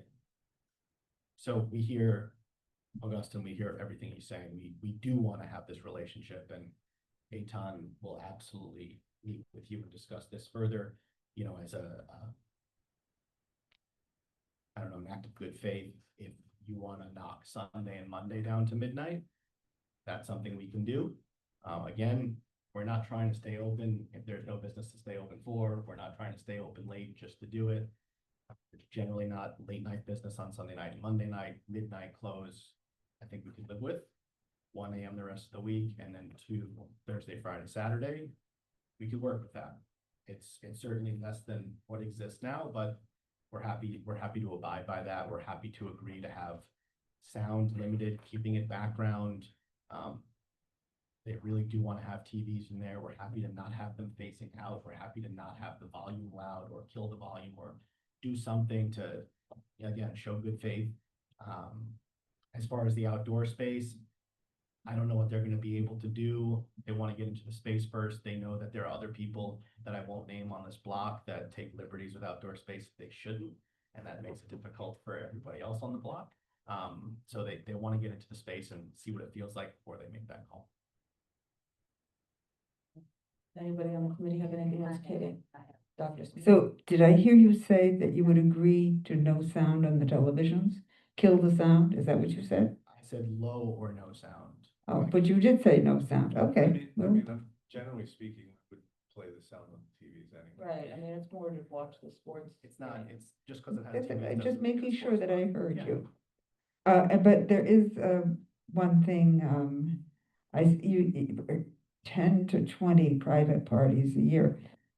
Let's say either 12 or 24, no, let's not be squishy about it, but It's so hard to predict. I mean, I would say it'd be very challenging in that space to be more than 24. I don't think that it would even be that, but it's a very hard thing to predict. The max 24. Yeah. let's put let's put a ceiling on. That's fine. And Dr. just if I may, Yeah. when I spoke with the ladies who came in from the Jane Street, Yeah. Block Association. Yeah. I had said, that even though it's not really like a reservation type of place for the seating, we do, take some reservations, and then we use the wait list for, if anybody comes and we can't accommodate them, we text them and tell them to come back. This way they're not congregating. So it was primarily, are the booth areas reservation only or not really? You, We do it to try to help control the flow. I mean, obviously, if there was something available and you walked in, you're more than welcome to Right. sit down, but just on the weekends, it helps control the flow a little bit. okay, The expectation is this is not the kind of place that's gonna need a security guard out front to monitor a crazy crowd. Right. They're gonna be able to do it themselves, but they're gonna be active. We probably on Thursday, Friday, Saturday, we'd probably have someone just to control, make sure there's no lines in front. There are residents upstairs. there's residents all I spoke upstairs. with a bunch of the residents. They really have said that there hasn't really been much in the way of noise issues. No, I'm just gonna say the whatever's going on there now is not supposed to be going on there, so forget that, and it only happens, I think, when they're busy on the weekend, and it's nothing to do with Nothing to do with us. this thing. But before that, it was, like I said, it was very quiet, outside, and I don't even know how often it was open till 2, maybe on the weekends, once in a while, there were some people in there, but it was, it wasn't an early place, but it wasn't a 2 o'clock in the morning place, so. Yeah. Dr. Smith, did you have a question? Don, I might have missed it. What is your last name? Rose, like the flower. Rose. Yeah. Okay, thanks. Okay, does anybody else have anything? Okay, I think that does it, thank you. Okay, so then before we end, I just want to run through the ones I waived, just to, say. So Lupe's East LA Kitchen, that was a corporate change, the minority, there were 3 principals, list 3 principals, the minority one is off. Same method of operation, they've been there forever, I don't have a stipulation agreement, so I'm not doing a new one. They did confirm there's no change in method of operation. Pesh LLC at Dane 87 McDougal, this was the alteration to add sidewalk seating. They're closing at 10 o'clock and it looked okay, so that was, we have stipulations. The Spaniard, they met with the block association there, as their stip said that they would, and they were okay with the seating that they have. That closes at 10 o'clock. And my concern was just hearing from the block association. Tapestry Management at 60 Greenwich Avenue, sidewalk, it's closing at 10 o'clock. French Roast, La Contenta West, 78 West 11th Street, that sidewalk, that's closing at 11 o'clock. I know I emailed you all and said it's closing at 10, but it's closing at 11 because it's been there forever and it had 11 o'clock closing beforehand, and they came somewhat recently, and that's what we put in those steps. And then Dante was just a re-notification, that one we heard in March, I waived it in March because they agreed. So that's that, and that's it. You want to take a break? Yeah. Okay, okay. So. I don't have any business, but. No, is there any new business? So we'll mute for a minute.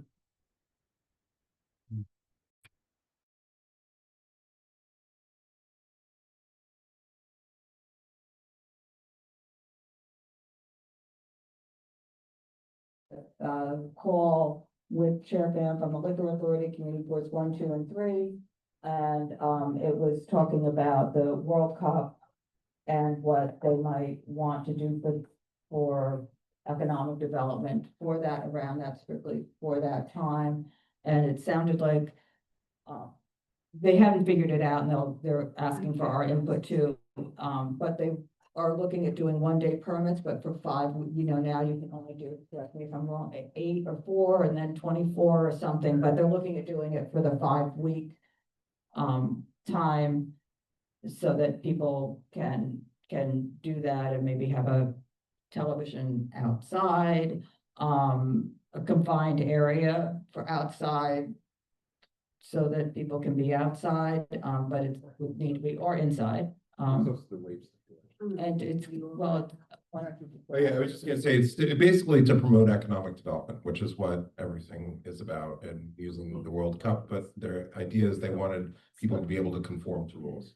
And so if people seek permission to have the World Cup in all the various restaurants we have from, all kinds of different ethnicities and backgrounds and countries who might want to participate in this by having the game or whatever it is, to allow them the freedom to do that in a way that complies with the rules. And they were reaching out to us to see what might be some side areas that we wouldn't want them to go beyond, or that would exacerbate things. But also they want people to be able to have a way that they can still follow the rules. And we said we appreciated that, and they said they were gonna just go ahead and do something. There's probably not enough time for us to weigh in, but they just wanted to let us know and hear if there are any concerns. And this was with the Lower Manhattan community boards, and, look, the city is gonna be overwhelmed by this, and good operators want to participate, and this is a huge boon for New York, and New York City, and the whole area. And so we want to make a distinction that this is for this event and not for broader. And so that you heard with the applicant tonight, it's like, well, I don't want to agree to that. Well, there's a way to do it just for this, so.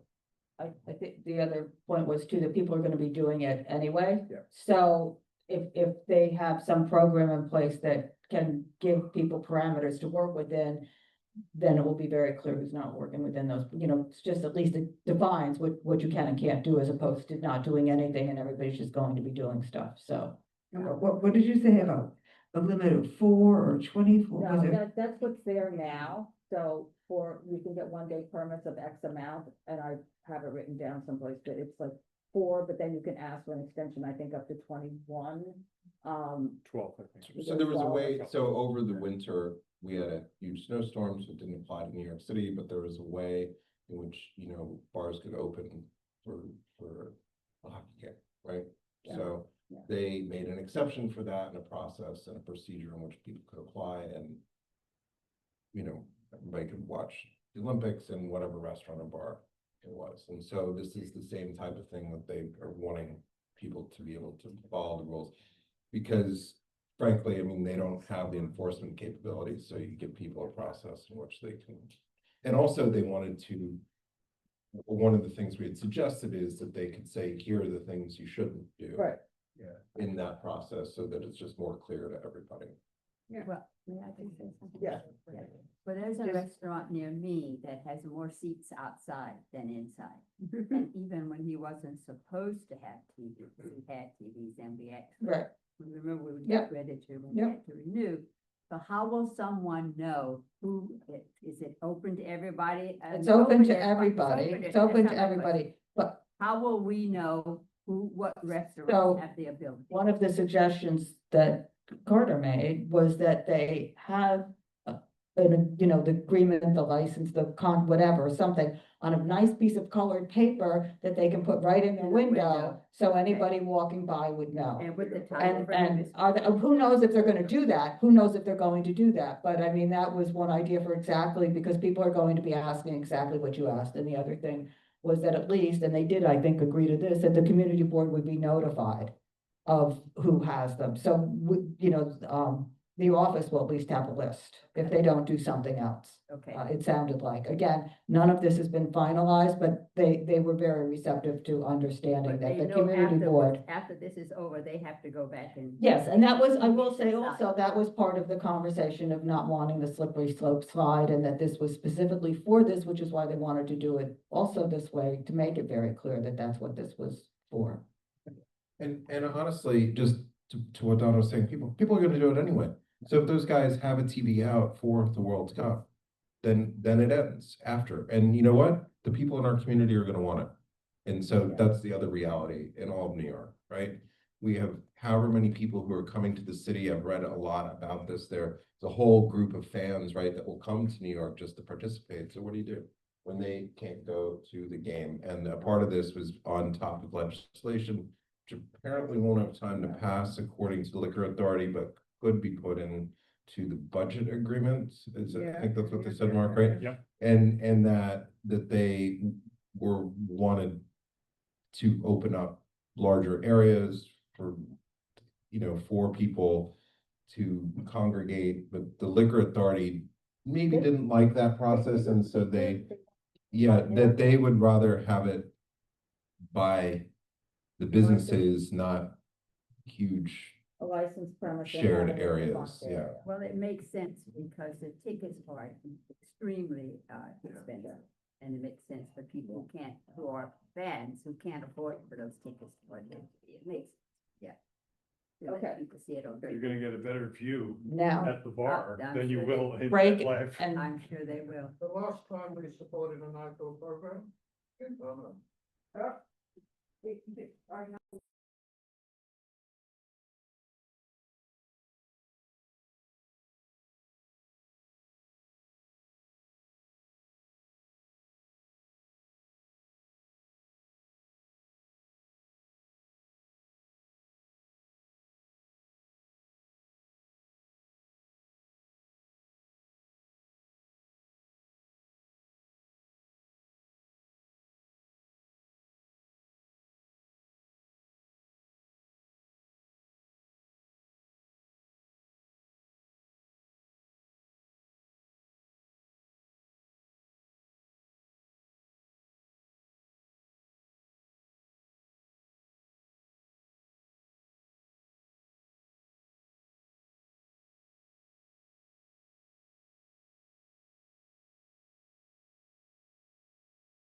So, the first one, so there's 1, 2, 3, 4, 5, 6, 7, so there's 8 of us.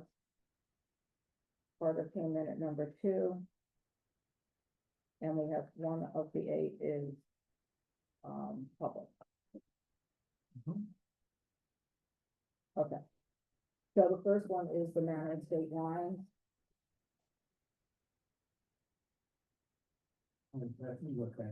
Uh, 24 parties a year, 10 p.m. the sidewalk, if they have a sidewalk, and the Manor Estate Wines, item D3, 61 Carmine. So are we denying less on that? No road bed ever, Yeah, 11 and 12, yeah, sidewalk 10, yeah. 24 private parties. Yeah. Okay. Okay. The next one is, I can't say the name, Romae. That was the transfer of the Sidor Argentina.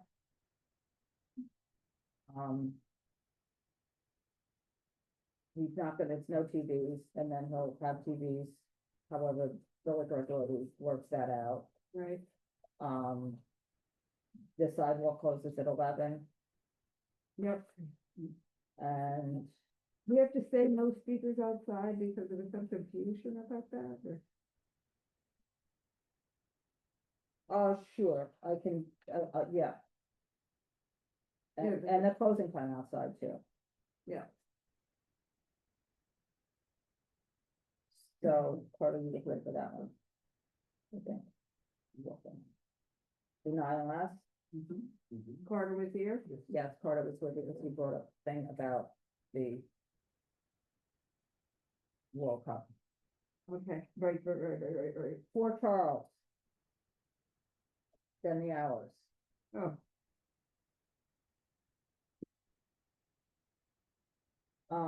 I will just throw one thing out there that the liquor authority gave 11 p.m. on his places when I was up there in the residential area, because he had so many letters of support from people that lived there. So whilst part of the community was not in favor of that, part of the community was also in favor of it. I'm just putting that out there so that you're aware of how the liquor authority viewed that in a residential area.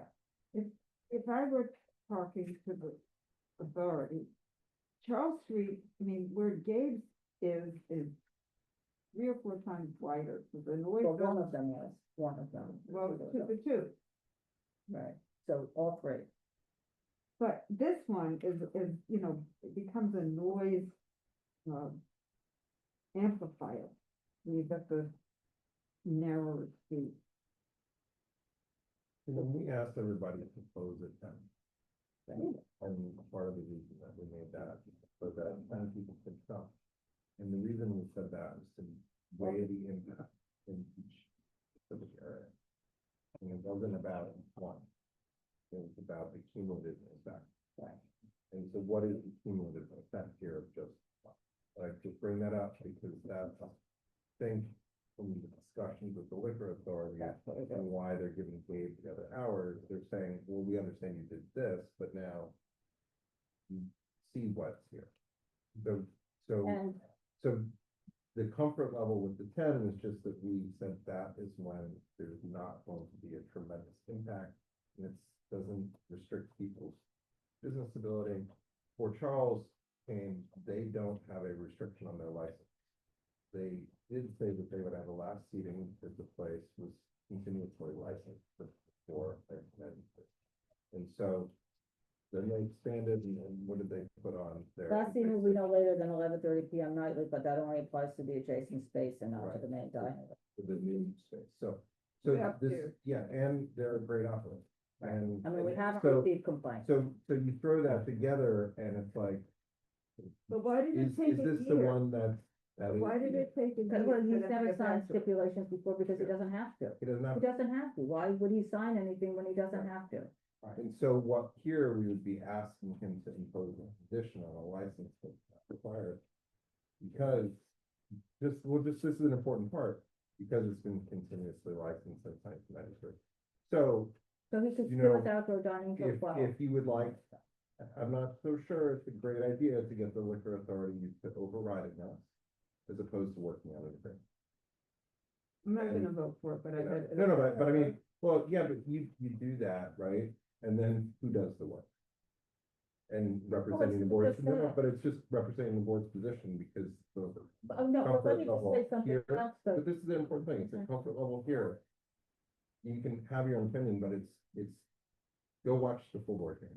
That's what I was gonna, I mean, You know. what you also wanna do is you wanna make sure, at least this is how I feel about this now, especially since I've lost a few of these, is you wanna try to bring them your best arguments on things and try to, so that you're looking like the ones you're up there for really are important for X, Y, and Z reason, and those reasons can be different. And so that they listen to you. They just gave 4 AM to rooftop, so, you know, Right, I'm yeah. just saying, you Right. can. One community person bother to come here in person and say yes. We had people come and say. We did And have other not people say yes on disrespectfully to the other. people who are sitting here who came to say no, but I mean, who, I don't know that they would come and say yes to anything at 11 o'clock or 11:30. And, Maybe I wouldn't be. well, no, that's fine, I'm just, Yeah, I understand everything you're saying, but I mean, they have a lot of signatures on here that are right in the buildings right there. I'm doing the liquor authority argument. That is what they are going to say. You have all the rest, this is what happened with Gabe. These people all live right here. They all live right here. So, I mean, you don't have to vote for it, but I guess that's the slippery slope argument, like more and more restaurants are gonna come and ask for a waiver. They are. And so. but they're going to whether we give it to him or not. Oh, I understand, but what would the reason to grant them that, is it just the name who said yes? I would say, no, well, let me do one thing. Wait, Carter, wait 1 second, Laura. I would, with that question, it's not what would enable us to say yes, because we're allowed to be there till 12.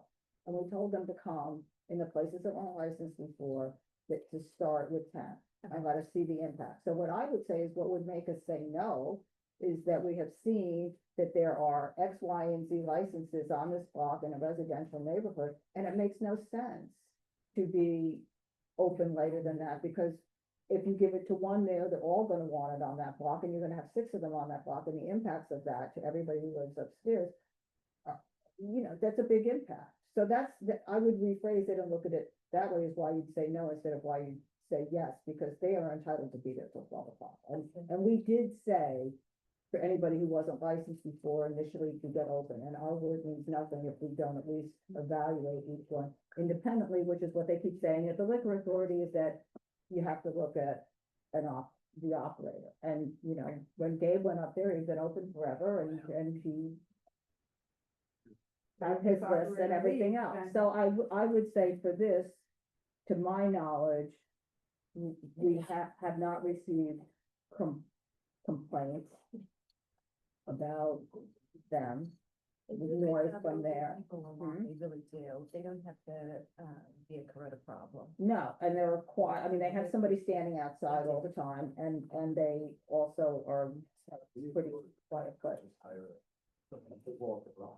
So, I've got a couple of comments. okay, go ahead, Brian. First of all, very suspicious on their, very, Go ahead, just go ahead. Just let- very suspicious on this extensive list of signatures. Number one, it looks like it's all the same penmanship in groups of 2, 3, and 4. Even the signatures look like they were done by the same person in groups of 2, 3, or 4. And that repeats itself on sheet after sheet after sheet. Very suspicious. But I feel as a matter of principle that for the quality of life, for the quality of life in a residential area, that outdoor dining should be restricted on the hours. And I could not ever vote for extended hours at night. It's a disturbance for all residents. And that's where I'm going to stand, and that's where I feel that this board should hold fast on it. Brian, just a question, where did you say that in the city regulations? What city regulations are you speaking of? Outdoor dining. I'm talking about what we have established as a baseline for outdoor No, dining. we didn't establish it as a baseline. It has been established as long as I've been on this board. Said what? That is the approach, that is the guidelines that we've been using. No, that's not true. You're wrong. The guidelines are 10 o'clock that we've requested until people applied in places where they've previously not. I hear that, I agree with that. But that's until we have, and they've come to us, this is your first case that they've come, and I think they make a compelling argument. Doesn't convince me, that's what Okay. I'm saying. Why don't we just do a who's okay with it? I'm okay with it, so I'll put my name, yeah, so who do we have, Cormac, Paul? Carter? Me? No, No, I think I would know. no, Dr. Smith? Are we You said no? basing it on the signatures? The signatures, it looks like one person took it and everybody signed it. That's why I But- have but reservations. We just looked at the, if you look, it's all different signatures. It looks like the same person's writing. We had discussed it earlier.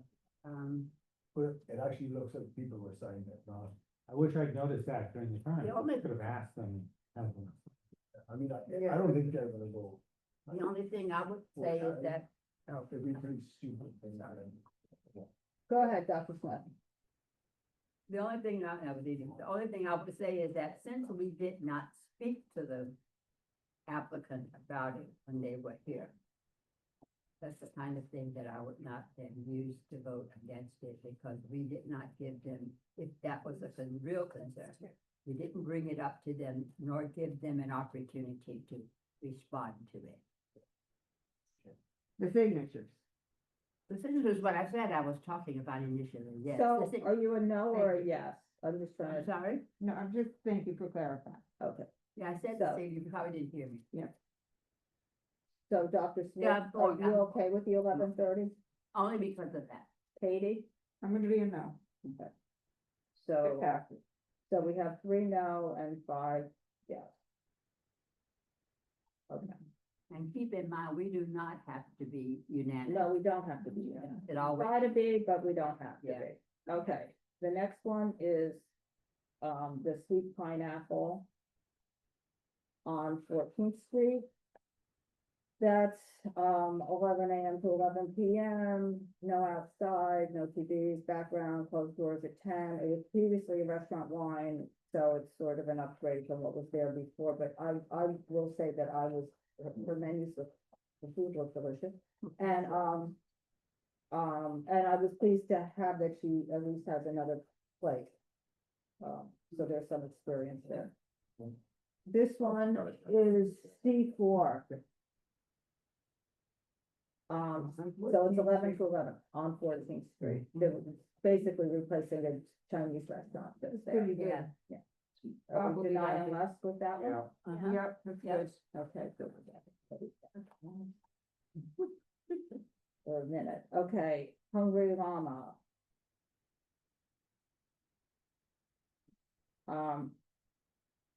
Roadbed and sidewalk, close doors at 9, Yeah. close the outside That at all 10. seems fine. I just want to ask you one question, Donna. When they close the windows, those tables and chairs that are against their They're gonna property, have to move them or people are not gonna so have. how to are they gonna serve from within? Are they They'll supposed walk to? out their door, Oh, then they can door serve from the sidewalk, Yeah, okay, yeah, just- but It's I very mean, funny, but it is their property line. yeah, no, I mean, I think, we'll see if they end up closing at 10, because right now he said, what, they close at 6 or something. Yeah. I mean, it might just be logistically easier for them to shut everything down at 9 once they start closing their doors at 9, but. So are we denying us with that? Yeah. It is pretty disturbing that they have such a long history of ignoring their regulations. Yeah, I know. but, I- otherwise, I Okay. think they've been Yeah, a I good think- operation. Yeah, I mean, a lot of people seem to really like them, and I will give them a little bit of the benefit of maybe they didn't, I don't know, they understood. I sent an email out and I got all positives and one negative. And this the place you told me about, you and I talking last time, and you said there was someplace down there. It's like the only place. Yeah, down it's, there. yeah. And they actually like to work with that. Probably they don't mind, sometimes it's actually really nice. Okay. Ruby's West Village. Alteration to expand. Yeah, I think that's okay too. So they bought the FedEx. Or at least in the FedEx Do space. you think we should put something? About the track. The crack. So it's moved out. Wow. I would put something in about the track almost on the stipulations, quite frankly. Yeah. Yeah, no, To be right. on the stipulations. We complained about that, but when they. I know, they need to deal with the track. Yeah. I mean, I personally am very pleased with the way they've been handling the Sidewalk Cafe, because every time, I mean, it might be an inch or two off, but it's really quite been. I feel like that's one of the things that was a nightmare that's kind of turned around. Hmm? They're lucky to implement Larry. Yeah, it's a huge warning. I mean, we had a huge argument with them about all of that. And they removed the fence and they pulled everything in. And moved into compliance. they moved into compliance. Yeah, So, they did. okay, so, The but what, liquor authority weighed in yeah, on this. And gave direction, and we have the executed stipulation, and they've largely complied with them. And I will say that there are these other little problems, which is why I asked what happens if they're cured. What happens Like, if they're- you fix your garbage, but I mean, I think if you go up to the liquor store, they're just saying, well, fix your garbage. Right. And they'll get the same thing. I'd rather have a written agreement with all the parts and say that they're gonna actually manage the trash better, that they're gonna address things Yeah. quickly and be responsive. And we also had, not the owners, but people actually running it, right? Here. Yeah, the owners. And I think that that's important, because I don't think you can get anywhere at the liquor authority. But I do think it's important to have the agreements in place so that they can follow. And that they hear the feedback on what the problems have been. And also, this is all interior access for the space. Yeah. And so it's not having anything on that, areas and stuff, they're not gonna be more deliveries, you know, these are all the issues that when they're waived. What do we think about the LPC questions that were brought up? The sign. Well, except that Is that not a landlord? the LPC questions that were brought up was simply question, is the new building, and taking on new space and things, the upper floors and things like that, and the facade, are they landmark compliant? But nobody brought any evidence or anything that they were not. They just said, are they? Which is a good question. But the And they- sound- and what I've been adding to the stipulation is if something's in a historic district, I said, you know, I do the building thing, but I say will comply with all LPC Okay. requirements. I That's good. started, I mean, that's just recently, I started doing that, and I probably screw up once in a while, but I try to remember what. You can ask them to ask about the Nancy said about The neon sign, so that's not, Yeah, I remember the signage Yeah. issue, and yeah, that's still a neon sign out there. Yeah. So I don't okay, know how that's so been handled. if I just put a stipulation that for they the take a garbage, sign to- and what should the stipulation say? Does anybody have an idea for the garbage, that it needs to be? Well, garbage needs to be containerized. Contains, you know, It's rat like there's control. sufficient containers to handle the nightly garbage, even though they're daily garbage. That there should be sufficient to contain all, because that's not hard. to do. It wasn't And I that think long that ago And that they they have had. space there, right, with their property line. Well, to that's the do it. thing, I was gonna So- mention that it wasn't that long ago that they made an application to try to fence in that area. It is that, yeah. I mean, with a opaque, you know, Oh, well so done. a passerby couldn't see the garbage that would Ah. be inside there. But that was pre-containerized. I mean, it was just a recipe for disaster. Anyway, so that was that. I just wanna, again, thank you for the, landmarks comments that you put in there that complies. I'm very disturbed, as the comment was made during the meeting on a couple of applications, that these places are moving into what hasn't been licensed or it's a change of use or something, and there is no ADA compliance. Yeah, I know. There's stairs, there's no accessibility, and now there's not even a bathroom being planned for people with disabilities. It's a travesty. And all we can do is say, and that of course it meets all city regulations in that regard. But I this can put is a something in the case reso where, that just says they're adding space and it still does not, it's not adding any ADA compliance space in it with the previously existing non-conforming use. It also is not ADA compliant, so it just is pointed out in there or something. it's, In the new space or in the old space? Either space. yeah, No, that's there's the no, thing. the old space didn't have you had to walk up these steps to get to the bathroom, something like that, like these steps. The new space is an ADA compliant. Because you can't get into that until you go upstairs. Because there are stairs. And But- first of all, but you it- have to well- go up the small stairs To use the to that bathroom. level, and then up the other Other side of the stairs. stairs to go up. So I mean, it's not a problem that it's not ADA compliant, the new space, because the lower space is ADA compliant, but it is, not great that there's no ADA compliant bathroom. Worst bathrooms I've ever seen. Right. So, I've never eaten that. so are we, I had one of my first dates with my husband there for, when it was Riviera, back gazillion years ago with their chocolate cinnamon ice cream. So are we denying less on the? With those, Yeah. with those stipulations. So the stipulation is to the garbage and the LPC, violations.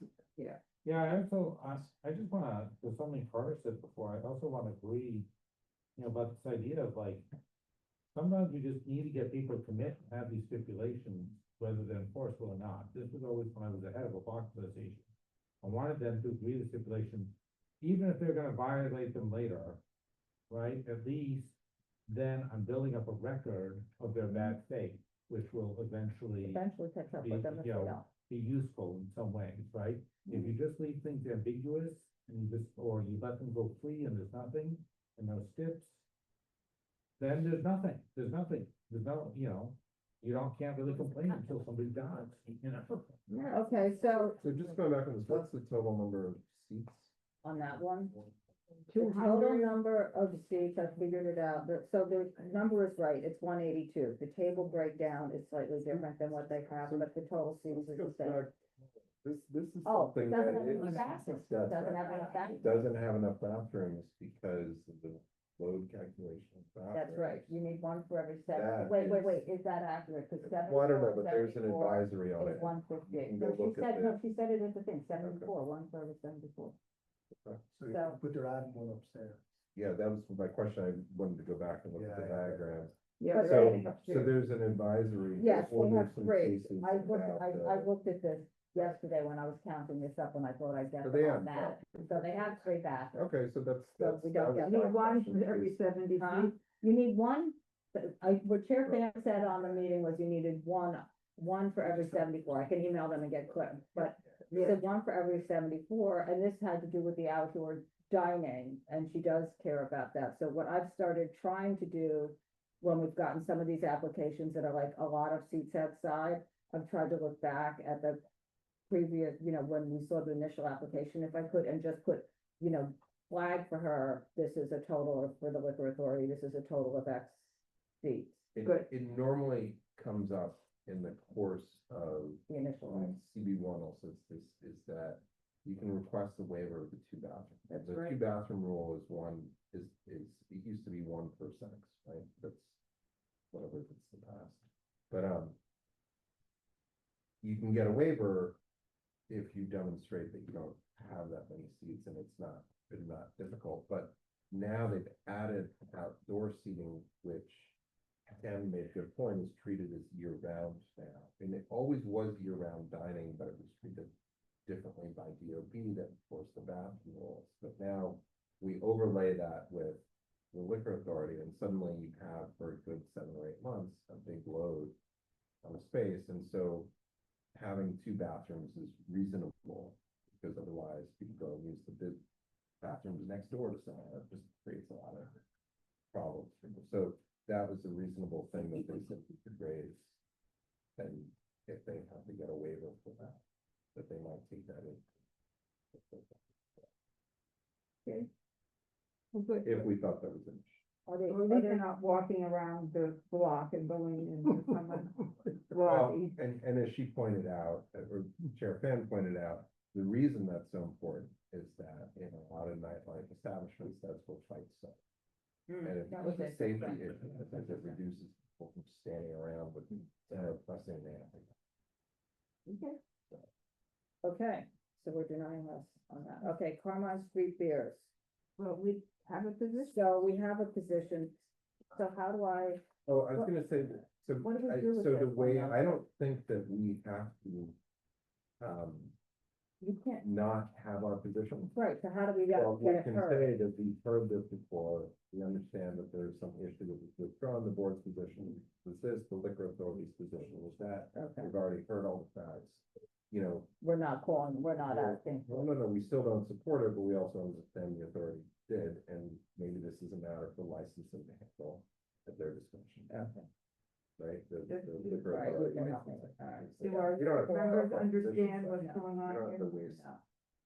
So what happened was 2 things. When he came originally, he doesn't have a letter of no objection or certificate of occupancy saying that the rear yard could be used as an eating and drinking establishment. It's also, his place is a non-conforming use, and there's stuff in zoning that says you cannot expand a non-conforming use in this area. I think it's C6 or something like that. I went back and he's a residential area, so you can't expand it. And so we went up to the liquor authority with that argument. And he said he'd get everything and he'd do it right. And, you know, it's a difficult situation because we like him. He's been in the neighborhood for years. A lot of people go there. So, and we said that, and they approved it. And then he withdrew it or whatever happened because he couldn't get everything done. So it, you know, so he couldn't Why get did it he come back tonight? because he has to, because I guess he had to withdraw it. He had to he did. withdraw because it took too long, so we didn't move forward, so. So it wasn't like he was like, It was, well, he would have liked to have gotten our approval, but I don't think anything is, the application's exactly the same, so that I don't know how we could change our position, but on the other hand, to Carter's point, why would the liquor authority change their position? And well, there's an advisory 2022-15 that they don't require Right. CEOs anymore, letters of no objection. Right. But whatever it is, he presents it to them satisfied. The liquor authority, is permitted to do that. If there's a problem, there's appropriate agency We take care to of it. enforce that is the front of it. And that's for the so- backyard, you don't. Right, and Okay. he has the stamp plans, whatever they Right. saw there. And then, if I remember correctly, he said that one of the contractors didn't get paid, or there was some issue, so he didn't get the funds. Something. I mean, I will say to his credit, he knows what we're gonna say, but he keeps coming back. I mean, before he came last time, we had said no 2 other times, and he just, I mean, I think it was in a year and a half, we saw him 3 times, because Yeah. he kept trying to get it, I mean, he's trying to do the right thing. Right. So are we denied unanimous? Yeah, We're talking about Carmine Street beers. Yeah. All right, so the application that I'm looking at said that there's 8 tables and 20 seats exterior. I don't see that on his plan. Is it a different plan? Is this a different application than what was talked No. about before? I don't, it really doesn't matter. It I'm doesn't just saying it matter doesn't matter because all the reasons we did not have nothing to do with the inside, but the outside, and nothing's changed on the outside. I mean- And so we should still deny. Yes. So I don't care, you know what I'm saying? Yeah, I was surprised that it didn't come up. I guess, because I in think the- I actually may have made a note to that, myself. we're or always something. concerned about backyard, the noise factor it's, But always no, been. we're not changing our opinion on it, we're just Right. saying that the authority already weighed in on it. They said Right. Yes. They said yes. We were saying no So, again, You're gonna go so, up there, cause that's basically what it takes Well, if we say no, Right. is somebody has to go up there. Well, we are saying 'Cause no. You guys, just so you guys know, and Donna went up there this week, and she's been going up there consistently. Puts in a tremendous amount of time representing the board's position. Other Writing the letters boards before do now. not do that. They don't do that. So the reason that we've been able to move forward and get a lot of attention and traction on a lot of the issues in our community is because Donna is consistently doing that. And they engage with us. For example, they engage with us directly on the World Cup, and all these things that are happening. So as much as we do this, that traction is allowed for better conversations, but they have their lines. And so when we take a position that's not properly considered with how they're gonna weigh in, the person whose time. What are you saying about this application, Carter? I'm just telling you what it is, Brian. I'm just, What did I what tell are you saying about Board, this The application? liquor authority already said yes. Right. So But why do well- we keep discussing it? They Well, already said right, yes. that's what you're saying is why are we discussing it? But I guess the point is, we're gonna stick with our. Everybody can have their No, opinion. but- They already said But yes. we're, Also, we're, Carter, you go up there as well. I no, haven't he been. hasn't been Donna- going up there. Oh, you so- don't go I anymore? do- No. Donna has been, so. And Donna's been writing all the Yeah. letters with a little bit of help, so. So anyway, the basic thing here is we're sticking with our position because if nothing has changed, there's no reason to change our position. We are going to deny it. And we are going to put something in there, I'll figure out some writing, I'll let Carter read it, see if this seems right. That says that we understand the liquor authority has already had their position, which was not in line with our position. And so they have a position and there's no reason for them to change their position because nothing's changed. So if they want licensing to handle it, they can have licensing handle it. Something to that effect. And this will allow them the opportunity to address their backlog. Right. Without tying everybody Also, out. Donna, Yes. does this also make, in a way, it's kind of good because we get a lot of applicants for backyard. So then how does this, Each one is different. yeah, but I know, but you is, okay. I mean, he came with a lot of plans that had the approval on them and everything. And it's the same thing that happened Tuesday night, we had a backyard and they came with a lot of information that shows there was egress. Mhm. So that doesn't mean you approve it because then you have all the impacts of the noise on the residents and everything, but. I see how far- Did we put that noise impact in our original? I don't know. I don't think so. I think we just said, it's, No, go read it, Katie, it's in the drive. I'm not reading it right now, and No, I I don't probably know. won't read it, when I I write it, just I asked won't you read if it. you I don't know, you can read it though. I will, but I'm just. I think there is something in there that says that there's all residents all around there. I'm quite If it sure. is- I mean, I'll check. If it is in I'll there, should we check that. put it in?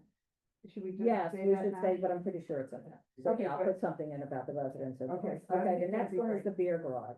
I was Wait, trying. What number was? And that's number, C5. Yeah. Oh. So, Oh. let me know what you think about that one. What I think is that, clearly, there's been some scofflaw type mistakes before, right? And I'm usually pretty hard on that. I would be willing to go ahead on this one. And the reason that I would be willing to go ahead on this one is, unlike most of the people who come here about mistakes, she showed sincere contrition about it. And so I found it persuasive. I'll go whichever way the committee wants. I thought she was trying to make excuses left and right for everything that we said about breaking the rules. But Chase the window. there is, beer garden wants to have full liquor, doesn't even make sense. I know, that's what I thought. And that stretch, it's awful, and would just make it worse. I don't see any reason approve anything like this. But that's an argument that wasn't discussed during when we were talking. In what way? The overall condition of Christopher Street. Oh. Yeah, and that was not discussed, and. You she didn't hear us have- discuss it? It was mentioned. It was mentioned, but not at the extent, the conversation predominantly focused Her behavior. at the space. And I just bring that up because she had immediately impacted neighbors, people who were residents there, and again, this is like people who live there. Speaking in favor. And this is what's compelling argument that we may not take it, but that's what happens. And so if what are the other reasons? They don't use the backyard. They put in the window. They've eliminated the possibility of the front, which is Her lawyer told her to do But it that. doesn't matter, it's done. Sorry. It's done. represented. The people came to support said she got martinis there. But She said No, got she said she martinis. wants No, to she have wants a it. martini. She wants a She martini. wants to have it. Yeah. never been in there. Never. It's just like that. Oh. Yeah, no, that's what it is. It's like if I was across the street, it's probably. It's like a one-man show, Yeah. one bartender. That's why it's not like properly places people smoke in the backyard. Like one guy buying the bar, not a manager, babysitting. I see. Yeah. Yeah, that is kind of it is a neighborhood feature in a way Yeah. too, yeah. And they treat. I think it's fine just the way it is, now that they've eliminated their illegal sidewalk cafe. And illegal will not install or have French doors or That was open done, that facades. was done before, I mean, further it's- than the first time that was done. Pardon? That was done, if you read the print here, I know that, but if you read the print here, they installed that takeout service window on the front facade without landmarking permit. That was done before we heard of them. So they didn't do anything additional, because there was no room to do anything additional, because they had changed all the windows anyway. But she has all those other crazy signs that, you know, the private. What are we doing with this, folks? She's gotta clean up her signage. It's a no for me. Okay, I think, I wouldn't vote for denying us, but I think we have, if you would be so kind, Donna, I think we do have to be a little stern, that she's been, she's a lot of non-compliance. What's the closing up? 11 Sunday to Thursday, 12 Friday and Saturday.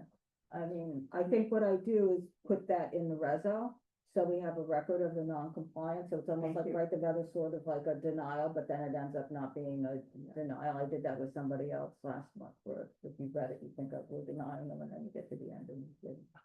I mean, Because I wanted it all, oh, you know what that was? That was for, it was on SLA 1 for Old Fashioned Cafe. Oh, That the liquor authority actually reached out to me and said, have you changed your position on this, because they gave them the new steps, but I wrote down the whole history. That of was the problem. neighbor with the smoking across the street, right? Yeah. Well, I'm going to be consistent on this, because they did bring people from the community, unlike Fort Charles, didn't have anybody here. They had people. Okay, so who else is a no? Why don't we do it that way? Brian is a no, I deny him us, whatever we do. everybody else is a denial. Okay. Okay, You know, like, it's 4 Charles people are coming from outside. That's right. yeah. They're yeah, actually that's off that. on you. Okay. You can't even get in, like, that's the worst. 51 merchants, what do we want to do with that? Oh, my God. 50. I mean, You're David, like, you're gonna get them or a nightclub? Also, they're right. No, they're not gonna let anybody else use that space, you know, it's gonna be their little offices. Well, it's gonna be the West Village Girls on their Instagram site. so, They have a fiefdom over Grove Street. Wow. I'm talking about west of Lebanon. no, 51 merchants, what are we doing with that? Yeah, so, we have, asked for a limit of the number of private events and other places. This is that not appropriate? It's not appropriate here because it's a catering, that's all it is, it's a private event space. I know I that, mean, I know. but then you're constricting their business. I mean, it's not proper to constrict their business. Well, isn't I mean, not a that- limit a number of private events at regular restaurants? That's not restricting their business? No, it's not, because the reason you do that at a regular restaurant is because a regular restaurant is supposed to be open to the public. So if they're closed for private events all the time, they aren't serving the public. A private event space is not supposed to be open to the public. and therefore its sole purpose is to have private events. So, I mean, if you wanted to restrict it, if that would restrict it to whatever 365 is times 2. Exactly, only 2 times a day, but I don't think. We didn't really Lost talk a little to them bit of about it. track I'm of not- what private events are. And the reason, as a person who's been on this committee and started, it was for large places doing huge events. It was not ever intended for small restaurants. Well, And small restaurants, good luck if they're able to rent out the whole place and have 24 events times at a an year. overnight. Let's talk about But- this application. Well, no, but I'm just saying is that this application though, all the time, is the impacts of a bunch of people coming in. Right. If it's operating. Yeah. right, At its full capacity. That's the additional impact in a smaller area. And via Corota on 2 small streets. And every time we hear another application, these guys, it's an additional drawing of people into the space. And they don't all have to. But be they are. walking, but there's the narrow street. Choosing to operate. The right top rate is to accommodate a large number. So now they have an event space and it's mostly the car. The car The is just real gonna be the fun. impacts. And so that's just, really, it's not a lot. It's what it is. But they're fancy events, man. Can you restrict You know, if it- this license based on them not managing the crowds at the other? Sure. I mean, if everybody wanted to deny it because of their track record of not being able to manage anything and the impacts of adding this in this 3 block area of them having another place, we could do, there's nothing that stops us from doing that. I don't know that that's a compelling winning argument myself, but, right. They've already weighed in on a lot of different things, and they've said these are great operators. Yeah, Community with them. operators. Top 10 Yeah. operators. Yeah. And this is what people come to New York City for. That's what it is, and, unfortunately, it's a tremendous impact on a residential community, because they're all. Within 3 blocks. So, I mean, if you read the tips that I wrote when they came for the outside, I made sure that in each one, I listed all the other ones they had within that radius, so it would be very clear. And part of the reason I did that was I mentioned all the lines, and if they're not, if they don't get this under control and everybody wants to start making a complaint to the liquor authority, I think they should, because that's what, it's a tremendous amount of seating outside. Yeah. That they have, some of it's new seating, some of it's old seating that they had pre-pandemic, but the lines are a real problem. What would mitigate this, right? What is? Having the Uber start on 7th. Right. Then picking up on Grove is so congested. And that's right, I think that's a better Yeah, discussion. yeah, exactly. About some stuff, that I mean, Not even on Bleecker, because Bleecker's also too congested. Okay, so Bleecker 7th one Avenue way. pickup for Ubers, Mhm. mark that as One pickup way. drop off. Yeah, Pickup Yeah. drop off.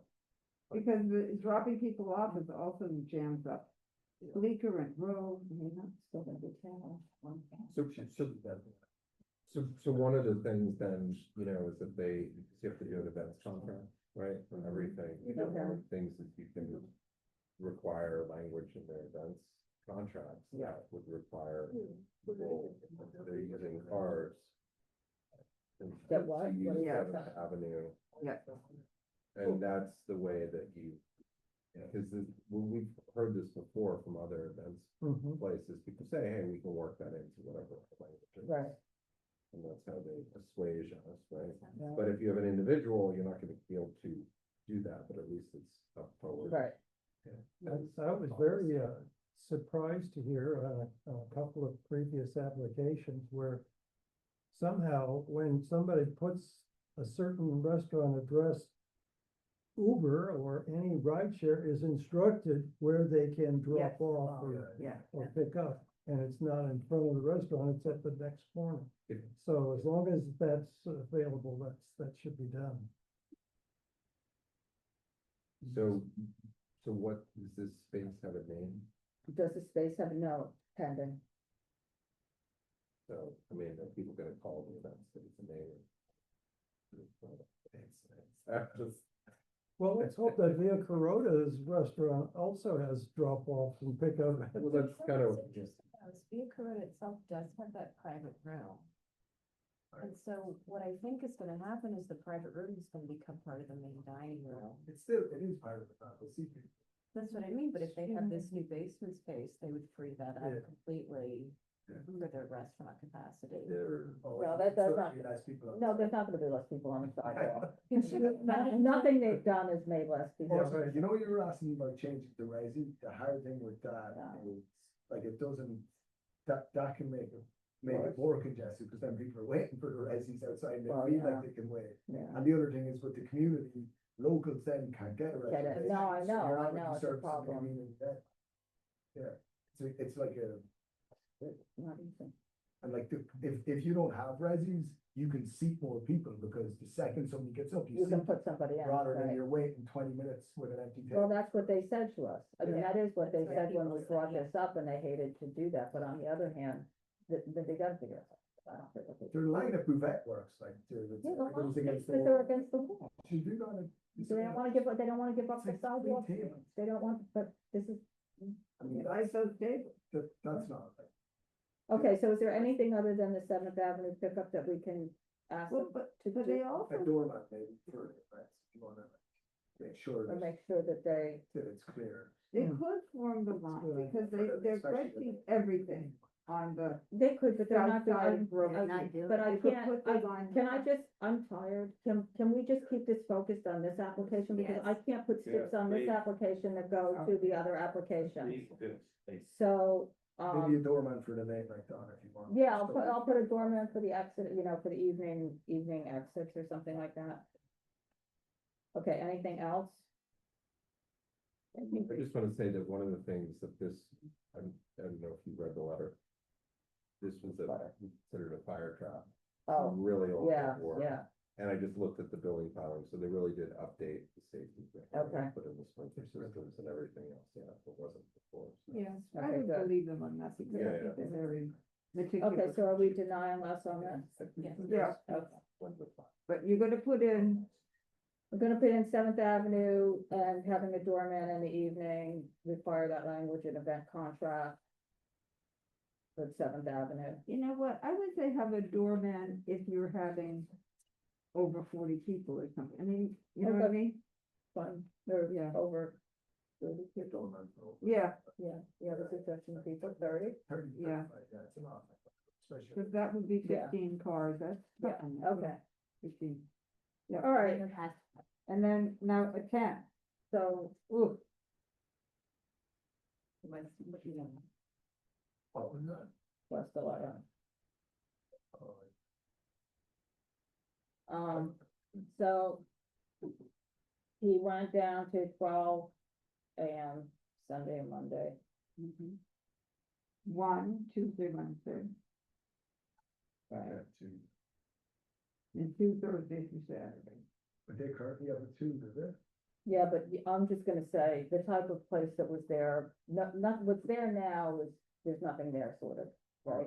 What was, I mean, the guys next door use it as an event, I don't know that it's kosher, but what was there before was really a quiet, I mean, I heard music with the door closed when I was just right next to the window walking, because I walk my dog there like all the time, and so I hear that, but there were never people outside. It's It very was nice, quiet, it's the very time, nice. like, there were a lot of single women in there having a drink, there were a lot of couples in there were a lot of various ages, it was nice.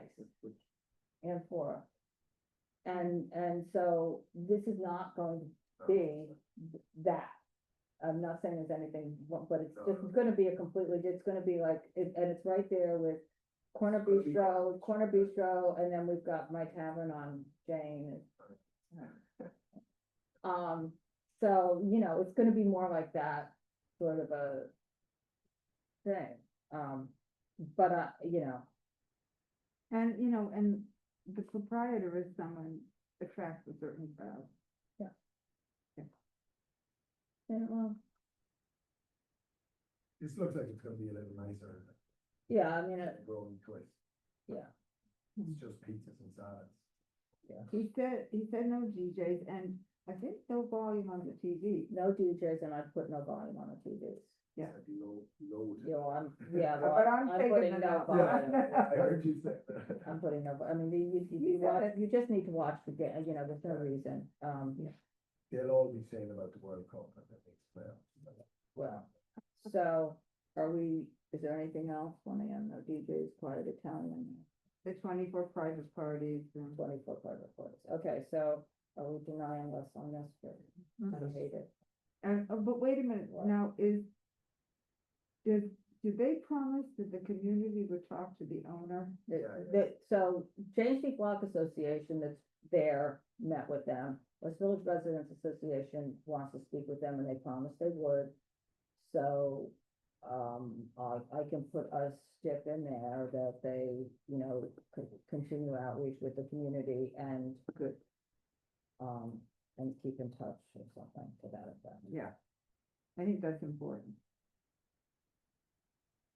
Okay, so we're denying us? Yeah. Okay, so then, and then we have all the ones I read off before that we're waiving, those 6. Blue Base, Path, West Fourth and Barrow, Tapestry Management, French Bros, Dante Grove. Are we denying us? Yeah. Okay, anything else? Nope. Okay, thank Thank you all. Good night. Well, this is, okay, so that this is.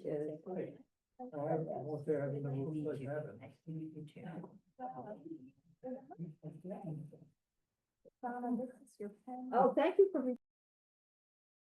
You're welcome to come to full board. I was looking for you. Oh, yeah. No, she doesn't have to go to. Welcome. Oh, she's welcome to, yeah, of course, everyone's welcome, public welcome. Exactly. Yeah, sometimes that's even Everybody better gets here. one.